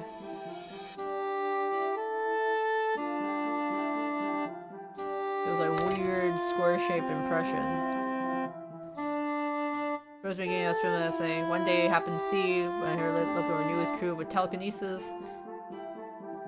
I had for Ryan to find me out. As natural earlier, I was unable to manipulate faraway objects like he was hoping. So she was doing close objects.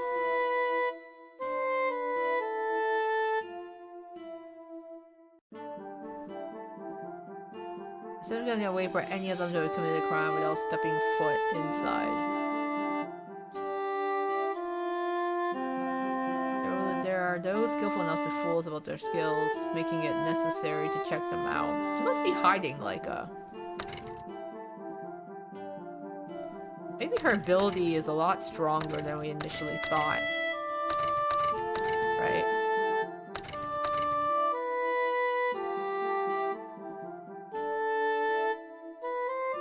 It must be fooling us of their skills.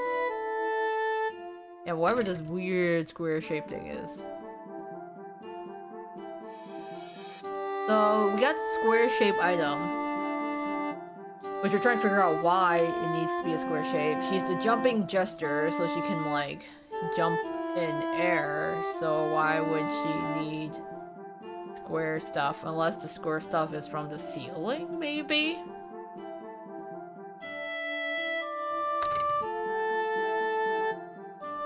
The leader's special ability had to do with soaring through the air.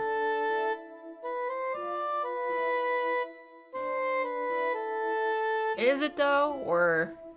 I was able to...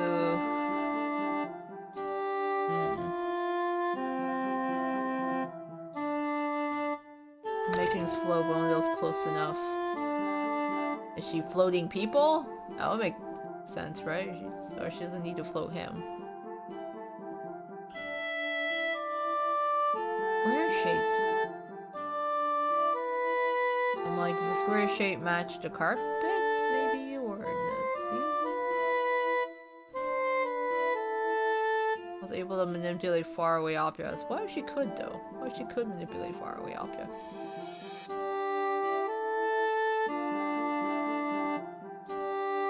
What are those square objects? Are they papers?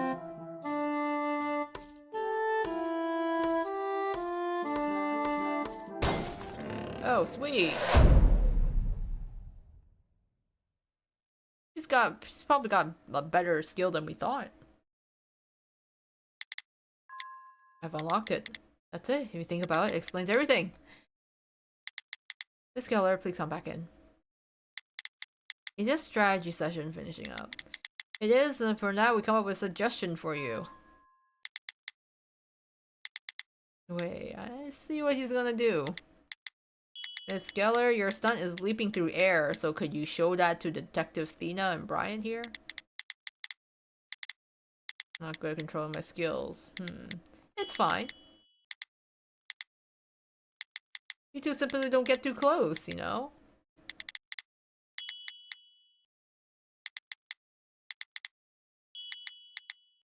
Redfern's like, you know what?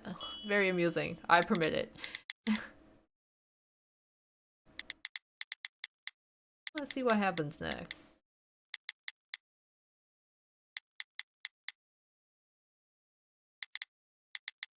Alright, show it to us.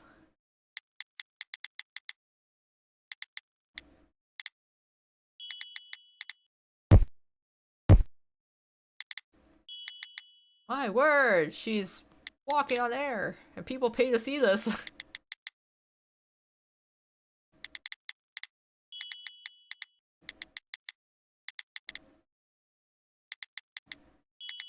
It's just, Detective Brian, please describe exactly what you're seeing. How does the levitation look like?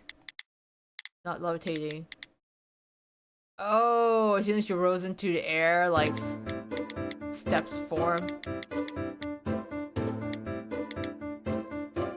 It's the same as the trace evidence left at the scene of the crime.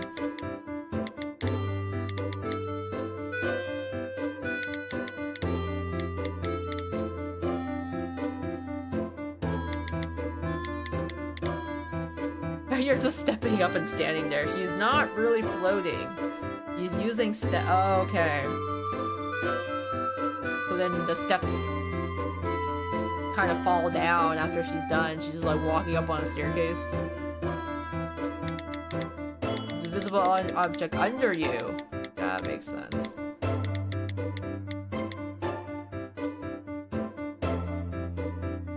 You created it. This is your real skill. You can create invisible objects of any size and manipulate them to will. So you can indiscernible object fabrication. You just like create invisible things and step on them.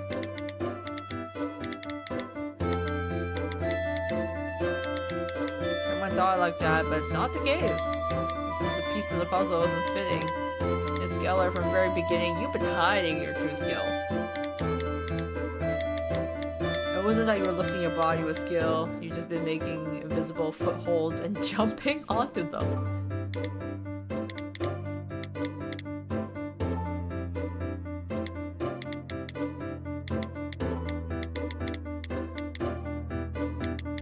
She only began hiding her skill after the employee of Trump Tower. When the freakdom first saw the thing, he must have thought, I finally found it! I finally found the acrobat I've been looking for, wielding the power of telekinesis. It was too good to be true, because he was just creating invisible objects.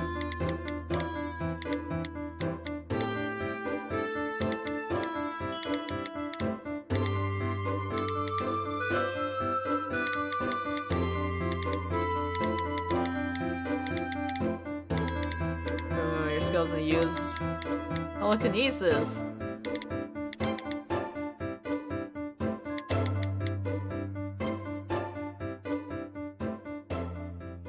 He's just create invisible stairs. He's going up. Just to bump your head at some point.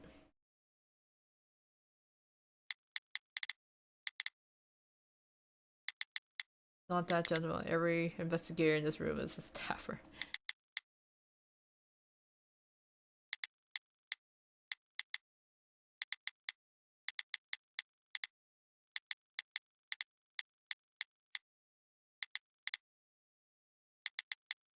No need hide. Oh. Is it you after in the end? Able to create invisible objects at will. The objects are less cube shaped, but in various size and weights, making them handy in this situation.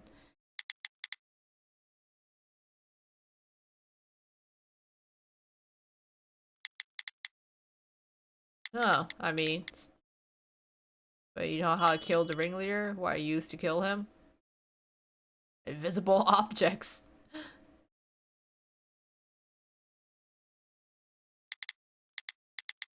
Come to think of it, we still haven't figured out the mystery of the vanishing murderer weapon.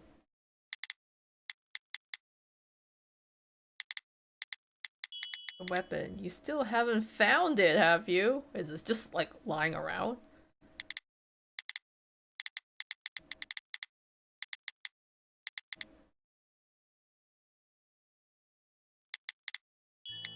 I didn't kill him. Oh, she's gonna deny it now. Miss Geller, you're the only person we can say for sure committed this crime. Maybe he found, like, the invisible stuff and just propelled himself.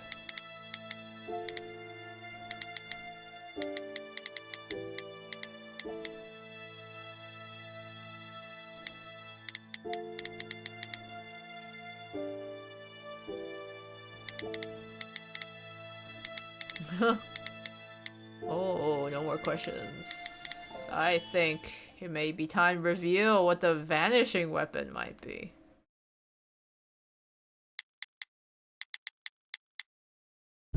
Any ideas? Must be 20k or less kg, I believe.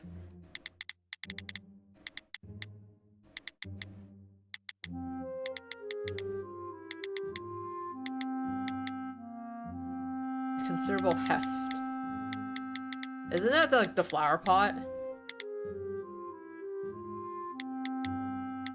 The flower pot that got knocked over, but that was a tremor, right?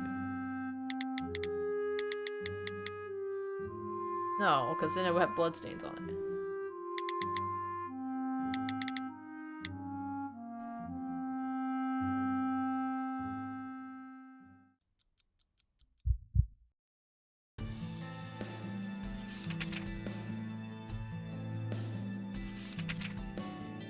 So we know what the square things are.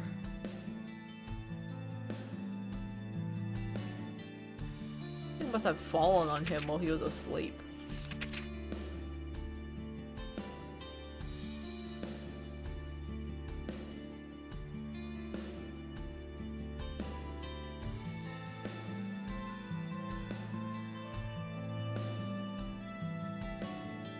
Mug? Rug? Dartboard?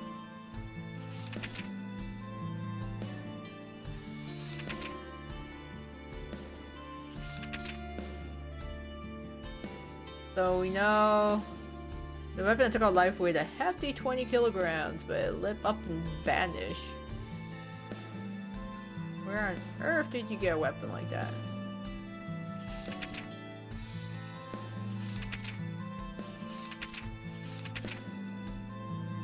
What would the weapon have been? Discuss the victim, yelling. The corpse was found.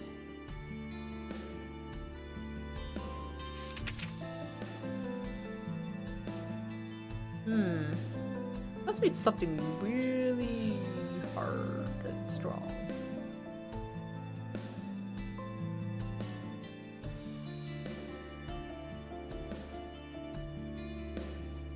Footprints, victim's palm, strong impact.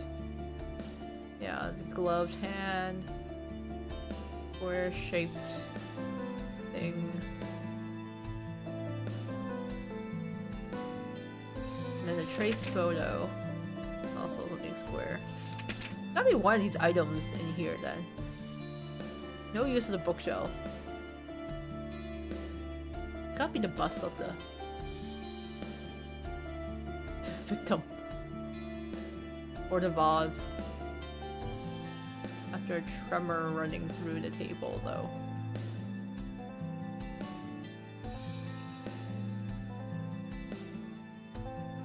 Or did he maybe use the entire chair? gotta be one of these. Yeah.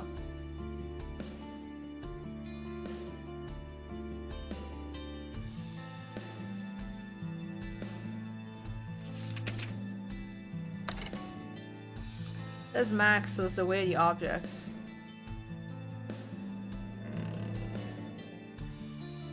But we still don't know what the item is. But we know you can lift that amount.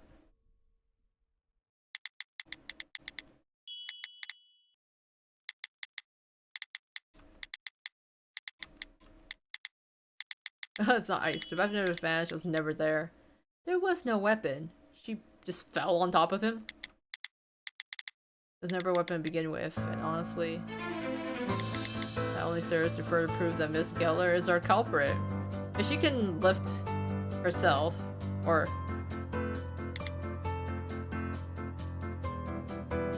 Oh, well, she can lift invisible objects, right? So, it would just be a visible weapon.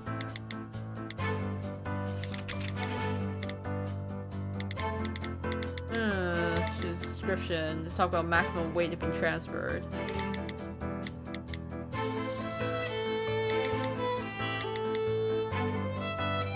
She can create something that weighs 20 kilograms.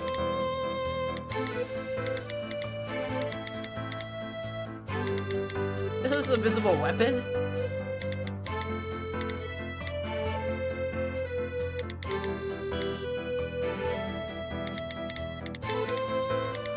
See it, don't need to carry around, and it vanishes after the time run out. We use it as a weapon. An invisible weapon.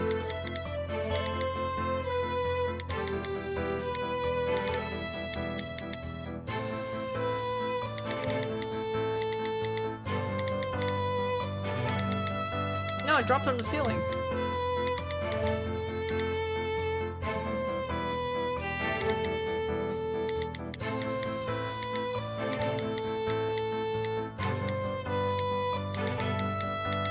Above your victim's head.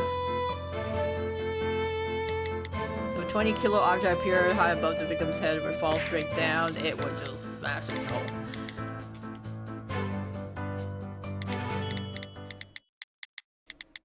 What is the situation described as impossible? That would leave the head ring leader's head in the state I found it.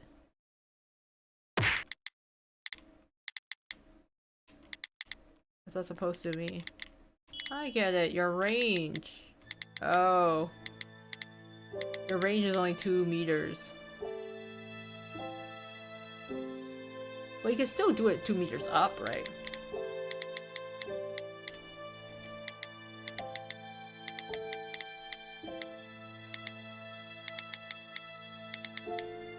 That's a very specific number. How can you be so sure of the height?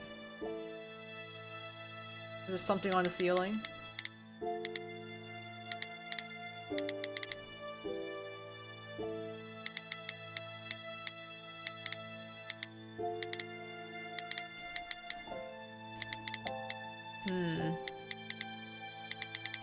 Slowly driving her to a corner. But the range is insufficient, so she had to make up for the height difference somehow.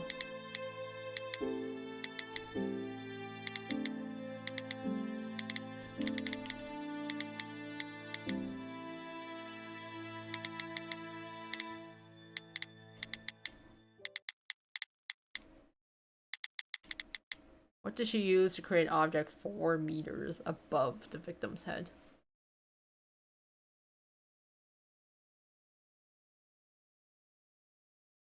I mean, couldn't she just like... Imagine the yellow would have to be another 2 meters higher. What method did she use to cover the... I thought she could like... manipulate, okay. Controls 2 objects at once, so she just lifts. So can't she just control herself and the thing she's holding?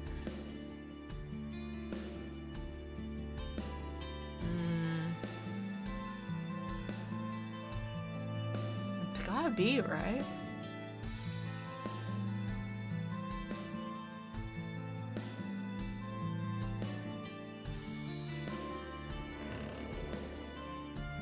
Can't she hold herself?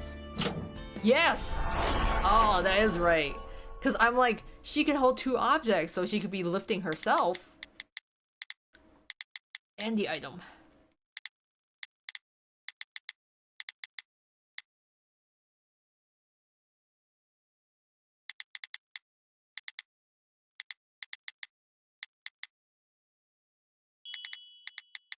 Miss Geller was intently using her skill to kill her victim, but she wasn't sure a single swing would kill him instantly.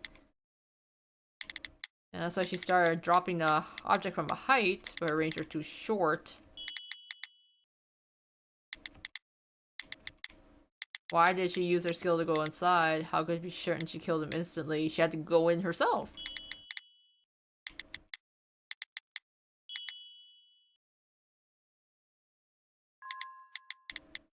That's why. It is. She thought of a plan, a way to create an object at a height that would surely kill her victim.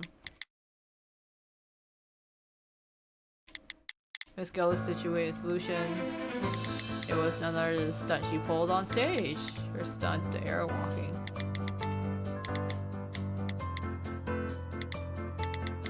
You can create 2 objects up to 2 meters from her body. If she wanted to create an object higher than that, she had to climb higher.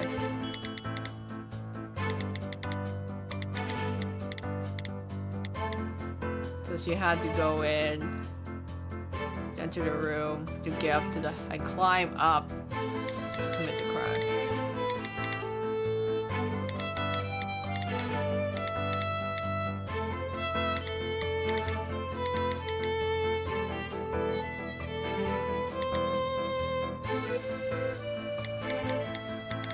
After you check the traces of his side, you can see other footholds you created starting at the entrance. Skill, all the invisible. If she started with a block 2 meters high, she'd never be able to climb it, so she had to create several blocks then to get up there.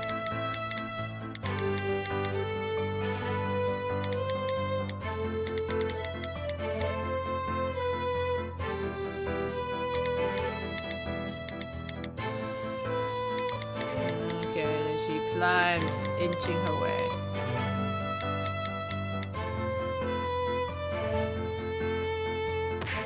And then it just destroyed his skull.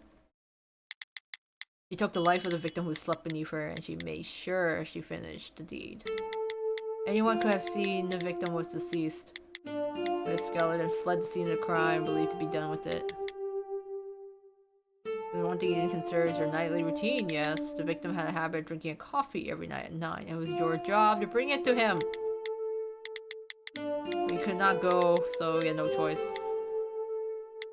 In the end, you made a cup of coffee as usual and made your way to the victim's office. There's no one there to drink it. Miss Julia Geller, you are the culprit.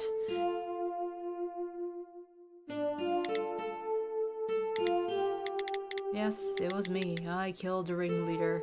Oh, she confessed so easily.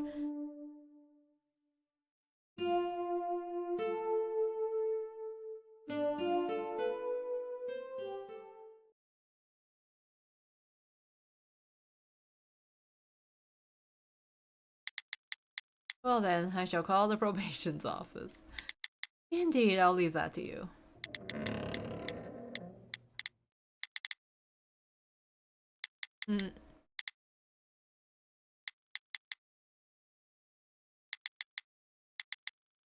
Well, time to get arrested.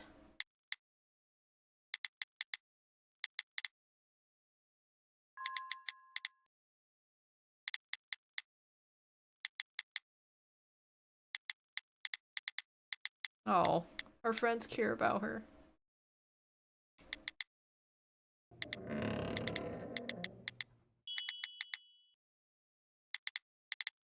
can't be right. Miss Julia Geller, the part of your statement about not holding a grudge towards the victim was no lie. Then why kill the man? The ringleader held a considerable debt. Instead of the debt, he was gonna sell off the Trump Tower circus troupe. He said he was gonna sell not only the theater, but also the right to perform under the Trump Tower brand. When I was called to the office at 7:30, the ringleader spilled the black tea I brought him and yelled at me like he was getting something off his chest. He said all of it was my fault, that everything was how it was because I was such a lousy person. Oh, but everyone said the debt was because of his gambling, no? Yeah, he said the reason he turned to gambling was because of the declining profits from the theater.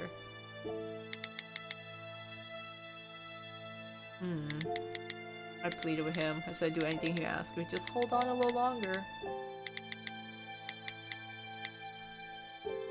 Oh, I had to stop him, but there's only one way to do that. For me, it was all I could do. Trump Tower is the only place I can live like any other normal human.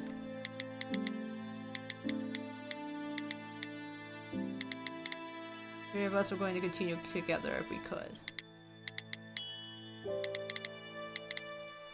Don't kill the man. Don't you feel at least a bit guilty? Am I even allowed to feel something like guilt? Okay, but I'm sad that person I killed is dead. Can I really say I regretted it after everything I've been through?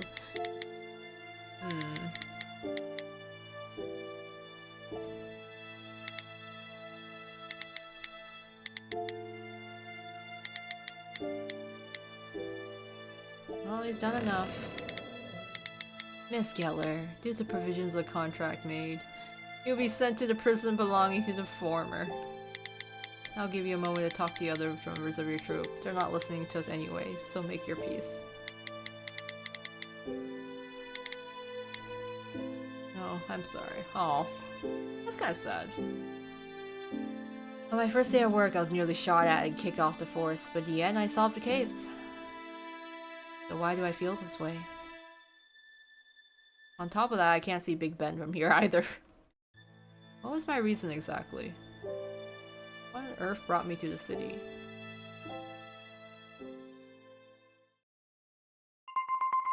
Case closed! Oh my goodness. We're finally done. The first case, wow. I wasn't expecting the first case to be that long, to be honest.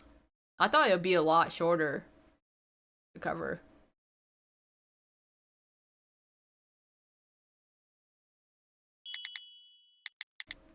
Hey, it looks like you solved the case. Stopping by again? That was achieved.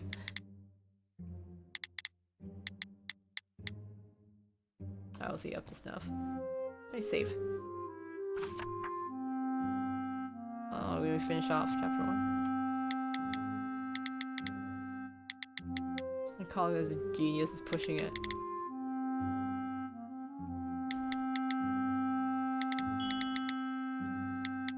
As the time it took us to get there back, that's how long it's spent in this case.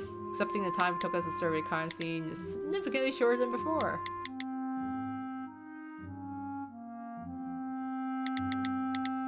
It only takes people time to read through, comprehend, time to understand. No tricks, logical abilities needed neither. Honestly, following in the steps in logic is too much to ask.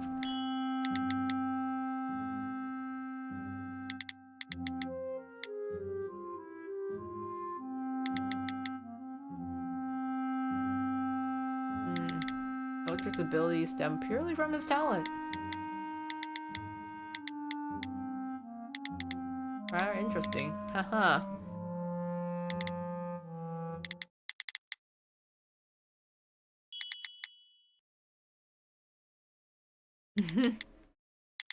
Suspicious.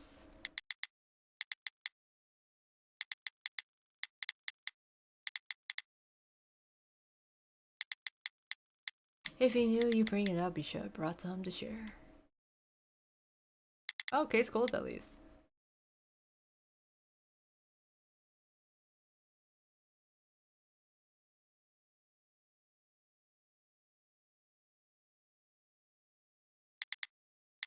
Someone there? Oh, it's just no. No trick. Oh, Sergeant.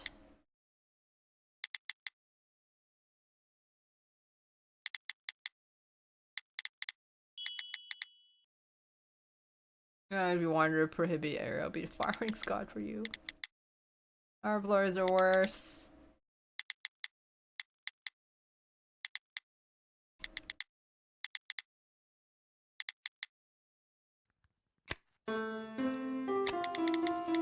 Nice view, huh?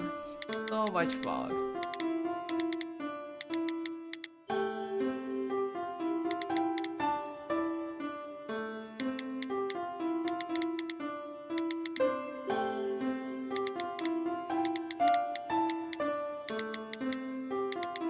Being a staffer is like a wound you have to live with.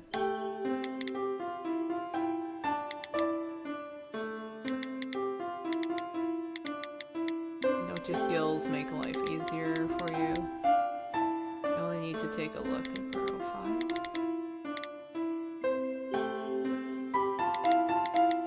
Like all the threat level. Oh, okay. You just see them as threats.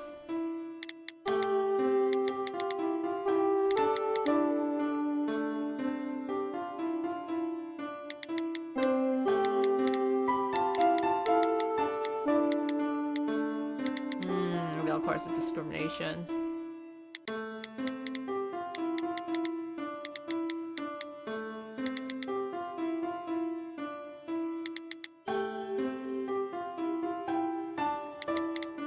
Okay, that's why your bracelet. So you're just walking around, it's just showing everyone how threatening you are.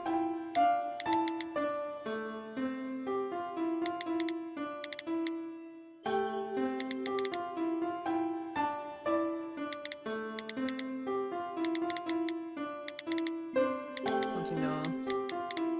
It's like I want to be a protagonist of a detective novel. Not. However, want to solve the case.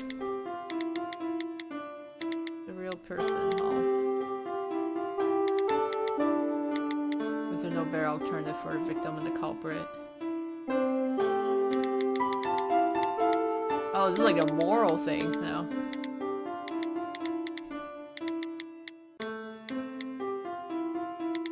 We didn't took out a loan to buy props, so the returns were poor, he started gambling, and addiction took hold. Oof, that is rough.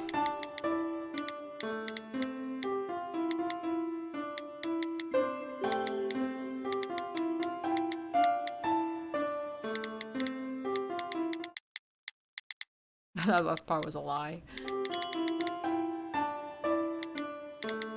This job is always the same, here to find the truth. You're just here to find. If something else you're wanting, use the time to grumble and gripe to get on a planer and head back home. However, you don't know what you want, then stay here. After all, there's certain things that start just that way.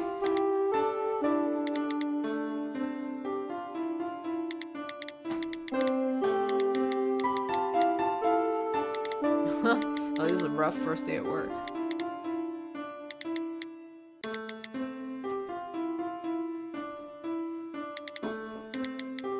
Fortunate, really. This place used to be all mine. He's just trying to look for Big Ben. I appreciate it.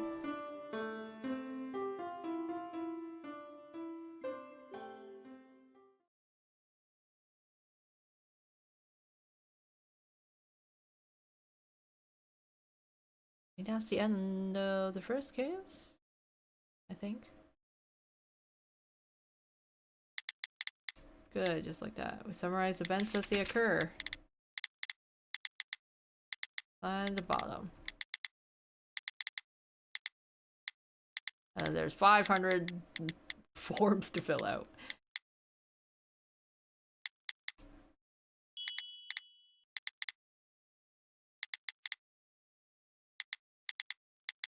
First time we made us quite disrespectful. Oh. Hurrying on was the right decision. Well, that's good at least.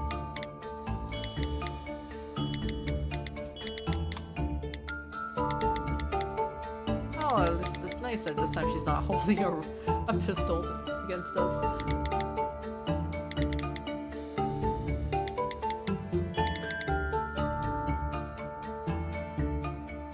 Oh, they actually got a cake that says happy birthday.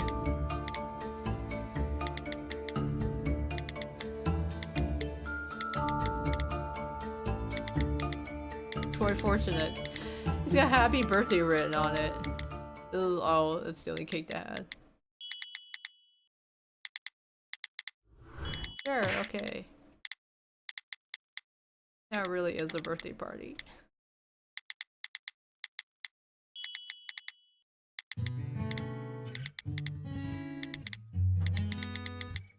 Well then. Oh, that's nice. that they're actually celebrating his welcome.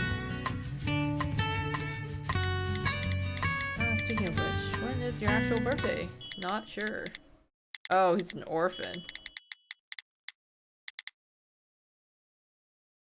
His Notrick was by his previous employer.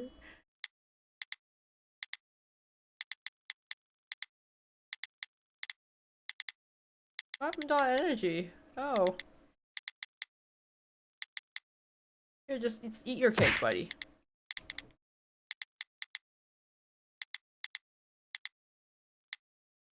Uh-oh. Did he die? Congratulations! Because he solved the case. Haha. Looking forward to working with you. Even though we tossed a cake at your face.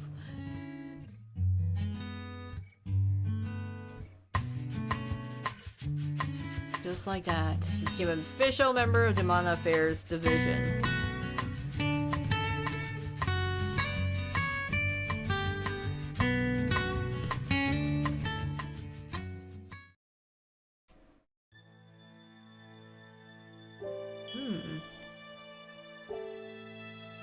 There's a murder on December 25th. Oh, a Christmas murder.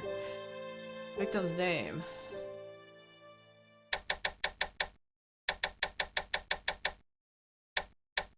Oh my goodness. We finally finished! Case 1! Oh my god. That took way longer than I expected to get through, but it's kind of cool because, I mean, this is part of a demo, and the demo covers the first 2 cases here. So that was quite a lot of content to go through. But yeah, that was the end of case 1. That has been a pretty long night of going through it, but I'm glad we could get through at least one of the cases. Gameplay was quite interesting. I found some of the gameplay a little frustrating because of you get all these different evidence and then you get to point out specific points within the evidence. So there's a lot of times where I'm like, I know the train of thought I'm thinking about, but it's just finding like the correct evidence to piece together. But overall, I mean, it's pretty interesting. I like the fact that, you know, they kind of led me to believe it was one thing, you know, with all the ice and possible like fire melting, but then it turned out to be a completely different thing as well that kind of turned around. So I enjoyed that. So yeah, aside from some of the mechanics that were a little rough, it was overall an interesting experience. So it was a super long stream for tonight. We'll leave it here. We made some good progress. We might cover case 2 at some point later on. We will see. But until next time, you guys, thank you all for joining me on this mystery solving journey, and see you next time, whether in the next stream or video. So until then, thank you all, and this is Go Emil clocking out. Night night.